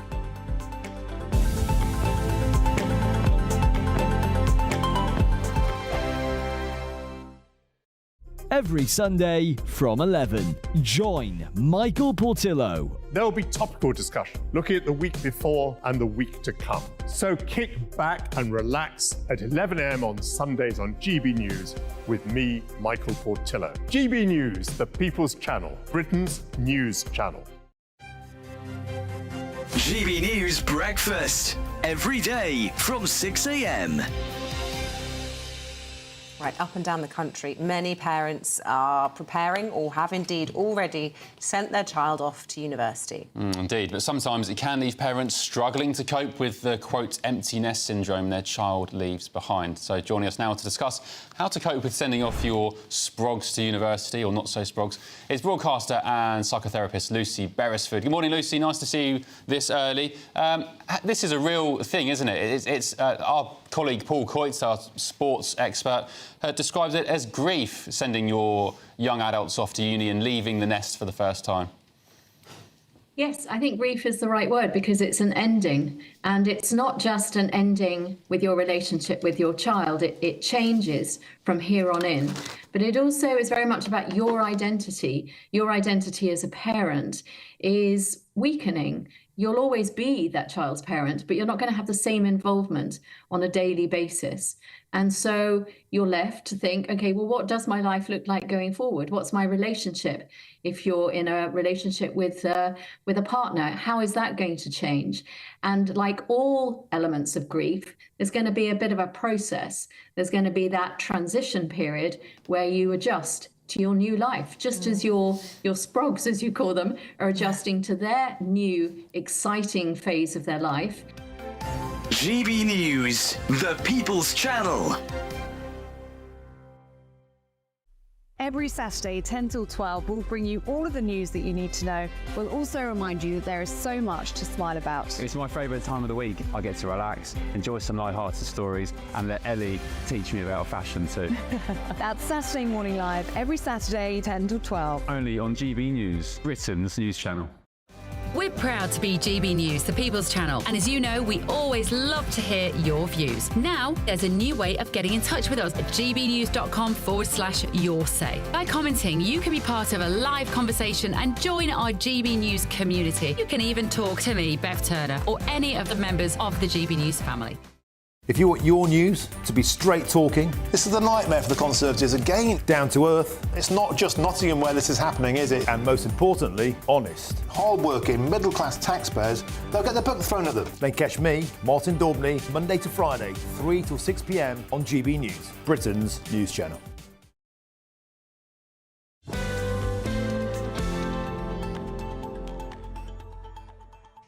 Welcome back to The Weekend with me, Dawn Lee. Some fascinating debate just now. We could have listened to that chat for hours on the situation. And hopefully not too scary either, because it is a worrying situation. Right, OK, now we move on to domestic politics. The government has today confirmed that tuition fees will rise in line with inflation to bolster the finances of struggling universities. This comes days after the Labour conference marred by winter fuel frustration and the freebie scandal that never ends, does it? As the Prime Minister admitted accepting another £16,000 worth of buy your own suits, mate. And it's a story stern this weekend because their conference starts tomorrow in Birmingham. Blimey, keep up. And the leadership race, do you care, intensifies. But does anyone, as I said, really care about that one? OK, let's see what my panel make of the domestic politics situation. I have Matthew Stadlen and Emma Wolf still with me. Let's start, Emma, because your microphone was a bit not working as well as it should have done. So we'll start with you this time. Freebiegate, it is not going away. Every day there is another story. It's not going away, Dawn, because A, people feel really angry about it. B, it's quite easy to understand. It's quite straightforward what's been going on. And C, they have not shut it down. They have not got control of this story. Yesterday, I thought the night before, I thought we were sort of at the end of all of that. We got to the Covent Garden flat, hadn't we? And then it turns out the next morning, Wes Streeting had also been there having a jolly, and there was thousands of pounds worth of food and drink from Lord Ali. And it just seems to be swirling around and around. There are more and more leaks coming out. Number 10 have not got control of this situation. They haven't got control of their communications. There's a lot of anger amongst some of the insiders there. I think probably because of Sue Gray's decisions over various things, and there are power struggles. Keir Starmer doesn't seem to be in control. He seems to veer from being quite frightened about it to not really taking it that seriously, making jokes while he was out in New York. It completely overshadowed conference, didn't it? I mean, really. These policies, there are some interesting policies that were sort of announced. He's quite busy as well, though. He's quite busy, and he hasn't got control of the situation. Matthew, anyone that says in my world, I'm in control, I have full control, is so far from in control.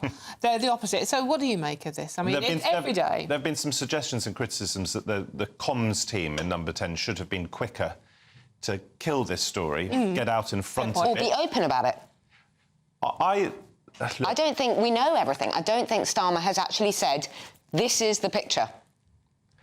You defend him. Go on. I'm trying. Look, I've said from the beginning of this, I don't think the optics are good, and I think that's not helped by the fact that a flagship policy of this new government has been to means test the winter fuel allowance. And so when you're in opposition, I think you've got to forecast that you might become Prime Minister and you might have to inevitably will have to take very difficult decisions. I think the winter fuel decision was the wrong decision, both politically and in terms of the damage it will do to people's lives this winter. But the politics of this sort of Donergate thing, strike me as partly that of naivety, that he and his team did not in advance think, well, we've got to prepare for government. What does that involve? It means not accepting the sorts of gifts, some of the sorts of gifts at least, that he has accepted. Has he done anything wrong, though? That's a different question. And Prime Ministers, I think we'll all agree, do need to look smart, as you hope do leaders of the opposition. I'm not sure anyone thinks that Jeremy Corbyn got many suits bought for him. But we do need our politicians to have a wardrobe. And Keir Starmer is relatively wealthy. Of course he is. He's not the wealthiest politician. You just look at Rishi Sunak, for example. So does that mean, if we want our PM on the world stage representing us, that out of our public purse, everyone watching this afternoon, that we should be giving him some sort of clothing allowance? Because you quite easily have a Prime Minister who comes from no means at all. Matthew, I really appreciate you being honest and saying you're struggling as a lefty, you're struggling to defend this Prime Minister. I think that honesty is creditable. So many Labour friends have been saying to me, I can't defend this stuff. So I appreciate that. But I really think you can't defend a really kind of cruel and vindictive policy, taking that money away. That's unfair. It is not kind. It is not. There is money available. There is money for foreign aid. We've gone through this argument so many times, and there isn't money for our pensioners. And we all know people. My mum, Dawn and I have talked about this on air as well. People just over that threshold who are actually going to be cold and be worrying, as old people do, worrying about their fuel bills. That's on one side. But you know, and I know that Starmer doesn't need. Well, that's the result. Right. Yeah. He doesn't need a £3,000 pair of glasses. He doesn't, or glasses like that kind of cost. He's not in any way struggling. He has got millions of pounds. We know that. He was a... Do we know that? He was DPP. He's got millions of pounds. He's a parliamentarian.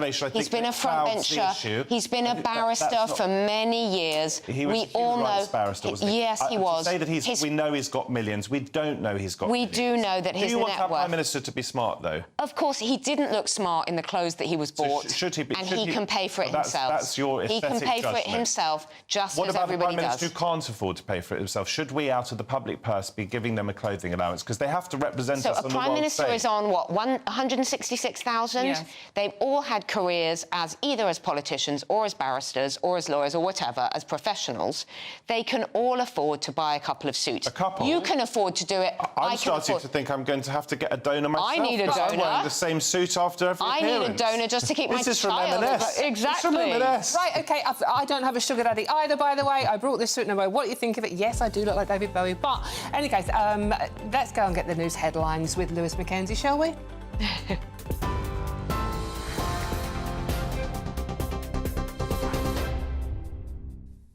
Always very fiery debate on This Weekend with Dawn. Good afternoon. It's 2:30. I'm Lewis Mackenzie, here in the GB newsroom. Terrorist group Hezbollah has confirmed their leader has been killed in airstrikes in southern Lebanon. In a tweet this morning, the IDF says Hassan Nasrallah will no longer be able to terrorise the world. The Lebanese Health Ministry is reporting that at least 6 people have been killed and 91 wounded in an attack in central Beirut. On your screens now are the live pictures of where that missile attack happened. Soldiers and aid workers have been taking part in rescue operations, looking for survivors and victims in the rubble. And the Reuters news agency are currently reporting that Iran's supreme leader, the Ayatollah, has been transferred to a secure location inside his country, with heightened security measures in place. At least 43 people have been killed as Hurricane Helene makes its way across southeastern parts of the United States, leaving millions without power. Emergency crews are racing to rescue people trapped in flooded homes after the Category 4 hurricane struck the coast of Florida last night. And it's been revealed that Boris Johnson considered raiding a Dutch warehouse over a vaccination row with the EU. At the time, the AstraZeneca vaccine was at the heart of the cross-channel row, with the former Prime Minister claiming the EU were slowing down the pace of the rollout in the UK. According to an extract from his memoir, Mr. Johnson convened a military meeting back in March of 2021 to discuss the plans, which even he has now admitted were, quote, nuts. The King and Queen are visiting Holyrood to mark the 25th anniversary of the Scottish Parliament being reconvened. The celebration showcased Scottish music and culture and was attended by local heroes who have been nominated thanks to their contribution to local communities. His Majesty spoke of the success of the devolved Parliament. From that day until this, through its work over a quarter of a century, this place has not just thrived, but in doing so, has borne witness to the enduring relationship between the Parliament, the Crown and the people of Scotland. And a nice one to end on. 6 rare sea turtles have been rescued and returned to their natural habitat thanks to the Royal Navy. The mission was a part of a link-up with 2 maritime life organisations to deliver half a dozen loggerhead turtles, seen on your screen now, back to warmer waters after the creatures were washed up on UK shores and nurtured back to health. Very sweet. Those are your latest GB News headlines. Well, that's it from me today, but Sophia Wensler will join you in half an hour's time. For the very latest GB News direct to your smartphone, sign up to news alerts by scanning the QR code or go to gbnews.com/alerts.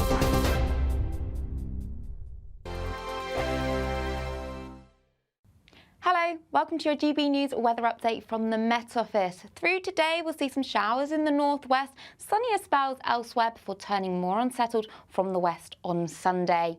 Looking at the bigger picture then, we've got a ridge of higher pressure extending across much of the UK. There is a frontal system across the northwest of Scotland, so here we are going to see some cloudier skies across Scotland with some outbreaks of rain and showers affecting northwestern parts of England and also parts of Northern Ireland as well. But on the whole, further towards the south, across Wales and much of England, a fine day to come with some sunny spells too. We've got lighter winds out there today, but despite that, still temperatures a little bit below average, highs of 11 in the north, up to 15 in the south. Now, as we go through this evening, cloudy conditions remain across much of Scotland, especially western areas and across parts of Orkney, where we've got further outbreaks of rain. Temperatures will quickly fall away once again tonight. Further across Northern Ireland, again, a few showers remaining, and across northwestern England, coming down into Wales as well. But largely dry further at the south you go, with some early evening sunshine as well.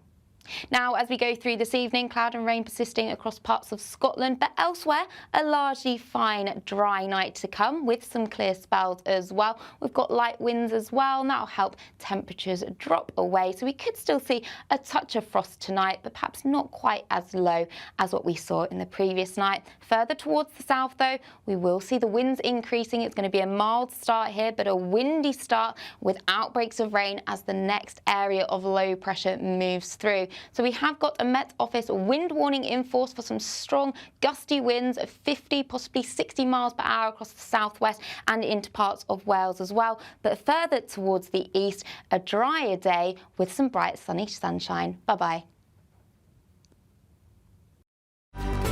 Good afternoon, Britain. Your lunchtime update on the stories that matter across the UK.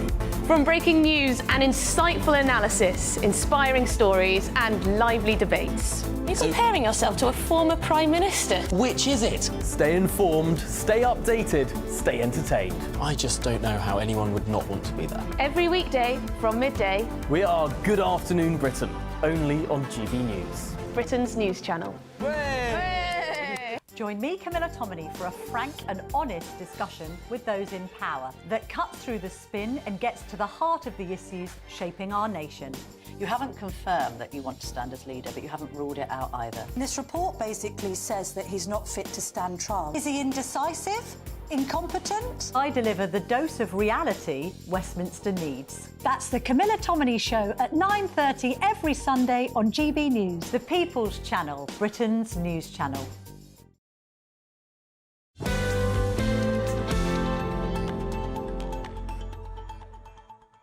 Hey, welcome back to the weekend with me, Dawn Neeson. Now, there's plenty more coming up on today's show. But before I tell you all about that, let's see what the gorgeous Nana has got coming up on her show, which starts at 3 o'clock straight after. And she does always look gorgeous. Nana, good to see you. What have you got coming up for us? Well, we've got a busy show. We'll, of course, focus on the death of the Hezbollah leader and what's going on in Israel. We will cross live to Tel Aviv and have a chat with Uri Geller. He's going to give us an update on the ground to find out what the people of Israel are feeling and what's going on from his perspective.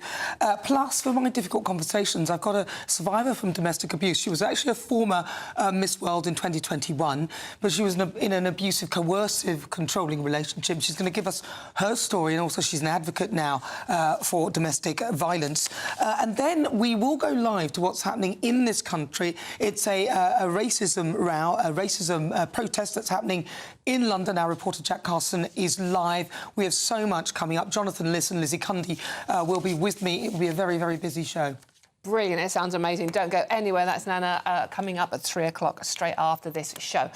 Now, let's talk domestic politics, shall we? From a princely pep talk to an invasion of a NATO ally, the upcoming memoir from former PM Boris Johnson is set to be juicy. OK, let's find out what my panel think of... We've had a few lines sneaked out, haven't we, in the Daily Mail today. They're serialising the book. I think the front page headline today is about invading the Netherlands, or something along those lines. I still have Matthew Stadler and Emma Wharf with me today. I'm going to come to you first on this one, Emma. Boris Johnson, his book is finally out, one of his many books. He writes a lot, makes a lot of money for it. What do you make of invading the Netherlands, persuading Prince Harry to stay? Look, I think this is overblown. I worked in publishing for 10 years. I know what it's like when you're serialising something as big as this. And finally, Boris has written this. I mean, he's, you know, infamously late with delivering books. I think he's still under contract to write his Shakespeare biography or something like that. Anyway, so he's finally delivered Unleashed, which is set to publish in October. So obviously they're teasing. They're trying to tease the best lines. The first one was Prince Harry. He tried to persuade Harry to stay. I don't want to rain on his parade. I'm sure it's a great book, but they are getting the most juicy bits that they can tease us with. So the Prince Harry thing. Harry was pretty much on his way to the airport. He left the following day. Passport in his hand. Yeah. So it was very unlikely. I think Meghan and the kids had already flown out to California or to Canada. I can't remember where. It was very unlikely that Harry was going to stay. This wasn't a kind of a real summit. This was a chat at a conference the day before Harry left. He was on his way to the airport. As for the Dutch invasion, it's the kind of bonkers thing that Boris would say in a meeting. He would say, like, I know, we'll just storm in there and grab the stuff that we need. And I remember it being slightly... Let's get the vaccine. Yeah, let's go and get the vaccine from them. And it was slightly it was slightly discussed at the time, because I remember covering it in one of the papers one time. It was in 2021 or 22, and they were saying, oh, we had this idea that we would just storm into the factory and we would get the vaccines that we needed. So it's Boris kind of, you know... Typically rambunctious. Matthew. I find it incredible, Emma, that having just put the boot into Keir Starmer... For accepting freebies? For accepting glasses from a Labour peer, who's been a Labour peer for some time, you now are on first-name terms with a former Prime Minister, Boris Johnson, who left office in disgrace and whom a parliamentary committee found deliberately misled. In other words, lied so I don't understand to your Parliament. Point. I don't know. You're calling him Boris. Everybody calls... No, that's completely wrong. I don't call him Boris. Everybody calls... He wants you to call him, because he wants Let me just people, answer. Everybody calls Boris Johnson Boris. No, I don't. And I don't call him Boris because, first of all, I'm not on first-name terms with him. Secondly, I'm not a fan of his. And thirdly, because he left office in disgrace. And I was trying to confine him to the distant recesses of my memory. But, of course, he's on the front page of the Mail today for what, on the face of it, is a truly disgraceful story. I imagine it's nonsense and it's designed to sell books, because otherwise, presumably, it would breach the Official Secrets Act. But if there is any substance to the idea that he was seriously considering and consulting the defence staff on whether he should be invading a NATO ally, then, I mean, if confirmation were needed that he was wholly unsuited to being Prime Minister, that would be it. Well, you said he left in disgrace. He actually resigned. Why did he resign? Because MP after MP after MP from his own party wanted him out. He himself said the idea was nuts. I'm explaining that it was a typical kind of Boris barnstorming kind of idea. I know, we'll just run in there. Yes, a lot. Everybody refers... No, that's what he wants. That was part of his shtick. That's how he managed to sell our country up the river. Of course, I don't know him, so I can't say that's... Or you're a fan of him, or you excuse him because he's sort of cuddly Boris. No, he was the Prime Minister of our country during a pandemic when many, many people died and lost their lives. Matthew, it's polite to let ladies speak as well. Please. Thank you. Every time I open my mouth, you interrupt. OK.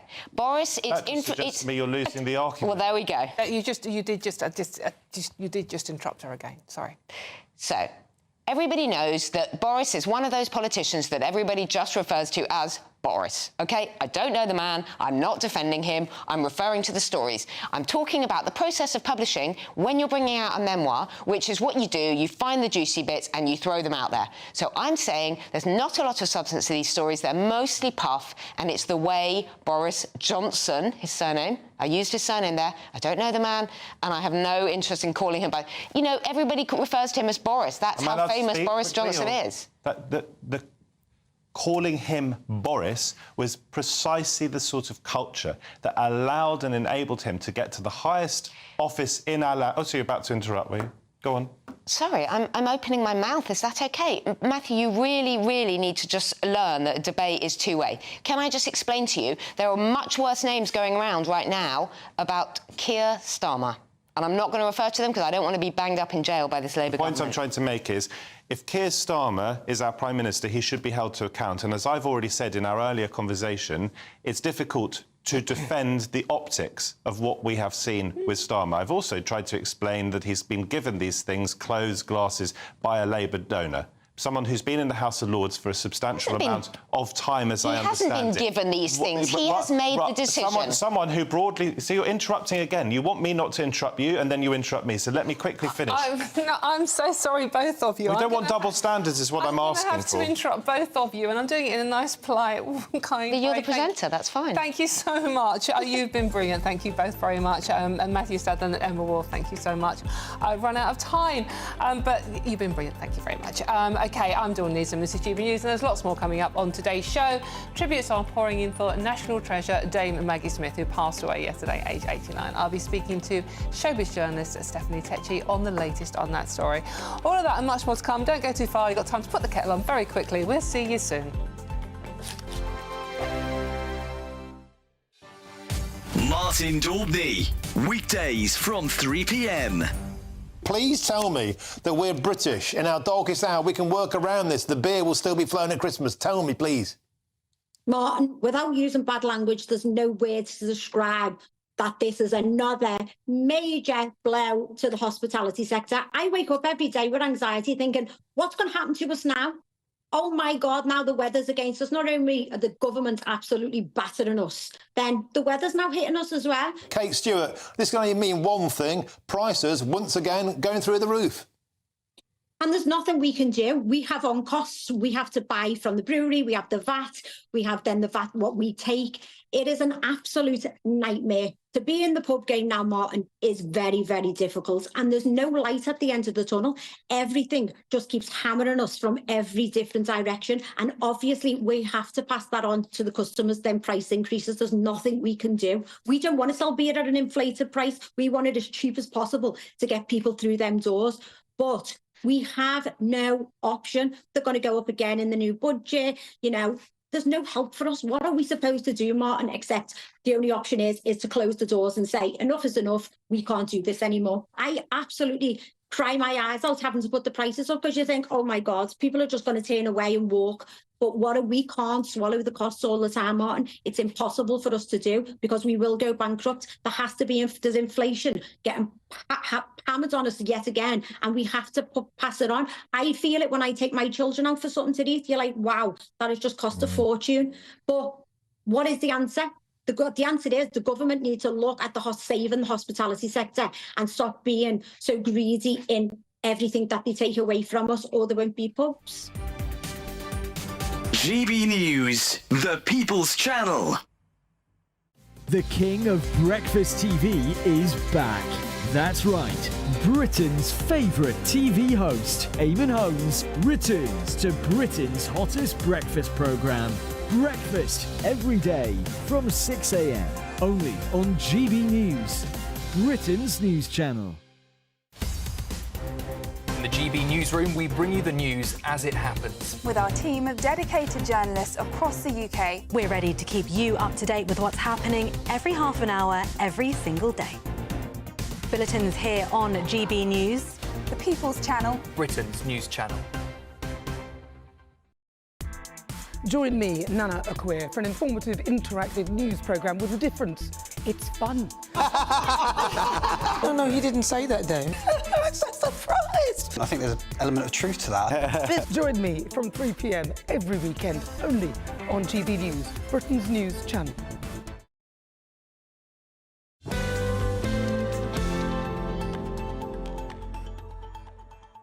Hello, welcome back. Oh, you've got a nice cuppa in front of you because we've got some showbiz for you. The King has led tributes to national treasure Dame Maggie Smith after she sadly passed away yesterday at the age of 89. In a statement, he praised her wit, her warmth and wit, while Prime Minister Keir Starmer remarked she was beloved by so many for her great talent. I've got the lovely Steph Tetchy with me on this one, bringing me up to date. So many lovely... I haven't heard anyone say even a hint of a bad thing about her. Because she was one of a kind. When you think to yourself, like, a career which has spanned 8 decades. Like, the stats are just amazing, Dawn. Like, 63 films, 78 stage productions, and then also 88 television appearances. Why does she have all of that? Because she truly was a one-of-a-kind star. She's one of those people, when viewers watch her, you're really engaged with what Dame Maggie Smith would have to say, or sometimes she wouldn't have to say anything at all, and people will still be engaged. Just her whole presence on screen, she was a total star. And everybody is just so glowing about her. And I'm just thinking, we were just saying, Steph, before we came back, it's like, you know, for a woman, when she started out in her career, it wasn't easy to be a young woman in that profession. She didn't suffer any falls, did she? No, she didn't. And it's one of those things for women. I love interviewing people such as Dame Maggie Smith before, because when you hear the struggles they've had to get to actually be taken seriously in the acting industry and to remain and have that longevity for their career, we're not really seeing that anymore with stars of today. So with these stars, where literally she was still starring in the film last year at 88. I know, amazing. Starred in a fashion campaign. So it goes to show, actually, I like women like that because it goes to show there's no age when it comes to doing your craft. And I think that's what's going to be missed, her talent and what she brought to on screen and off screen as well. Absolutely. And people remember her for sort of like the Harry Potter films. and Downton Abbey, Secret Garden, Sister Acts. Like, what is amazing about Dame Maggie Smith is that different generations, she appealed to different people, whether you knew her from the 50s or whether you knew her from Downton or Sister Act. There's so many different movies she starred in that different generation of people will be able to connect. A great appeal. Someone I'm not quite sure that will have such a great appeal. Philip Schofield, the Channel 5 Castaway, is on Monday night, isn't it? It's Monday night. He's basically been away in TV exile over the past 16 months. There have been a lot of talks. What will Philip Schofield do next? He's clearly made it clear today in the newspapers that he never thought about going back to ITV. But over the next 3 nights from Monday, viewers will be able to see him talking about what happened with the scandal, how his life has been next. And he's going to have to fend it for himself off this island off the coast of Madagascar. To be honest, on what I'm seeing is a lot of viewers are not too happy about this because, you know what, he didn't do anything illegal. We're not talking about a Hugh Edwards style of scandal at all. But I think people at home are feeling like bad behaviour is being rewarded with your own TV show. And I think a lot of people are going to love to hate to watch this show. We're running out of time. Oh, God, all I think. But, I mean, he didn't actually mention Holly Willoughby in this at all, has he? He thanked Ant and Dec, and he thanked Joanne Lumley. Dawn, he made a bit of a dig at Holly. I know we haven't got enough time, but we need to catch up on that. Probably next week. Yeah, no. Well, it'll be interesting to see how the viewing figures are. Yeah. Steph Tetchy, as always. Thank you, Dawn. Wonderful. Thank you very much. OK, we'll run out of time. Things I've said all the way through the show. It's been brilliant. Thank you for your company. But don't go too far. Nana is up next. And then at 6 o'clock, it's the Saturday 5.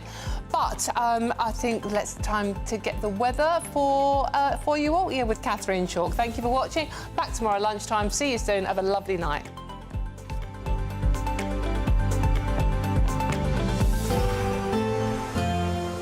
A brighter outlook with Box Solar, sponsors of weather on GB News. Hello, welcome Welcome to your GB News weather update from the Met Office. We've got showers still persisting in the northwest today, sunnier spells elsewhere before turning more unsettled from the west on Sunday. So taking a look at the bigger picture then, we've got a ridge of higher pressure extending across the UK. We do have this frontal system that's just going to bring a focus for some showers through the rest of the afternoon. So cloudy conditions across Scotland with outbreaks of rain pushing through, especially across Orkney. Elsewhere, we'll see a few showers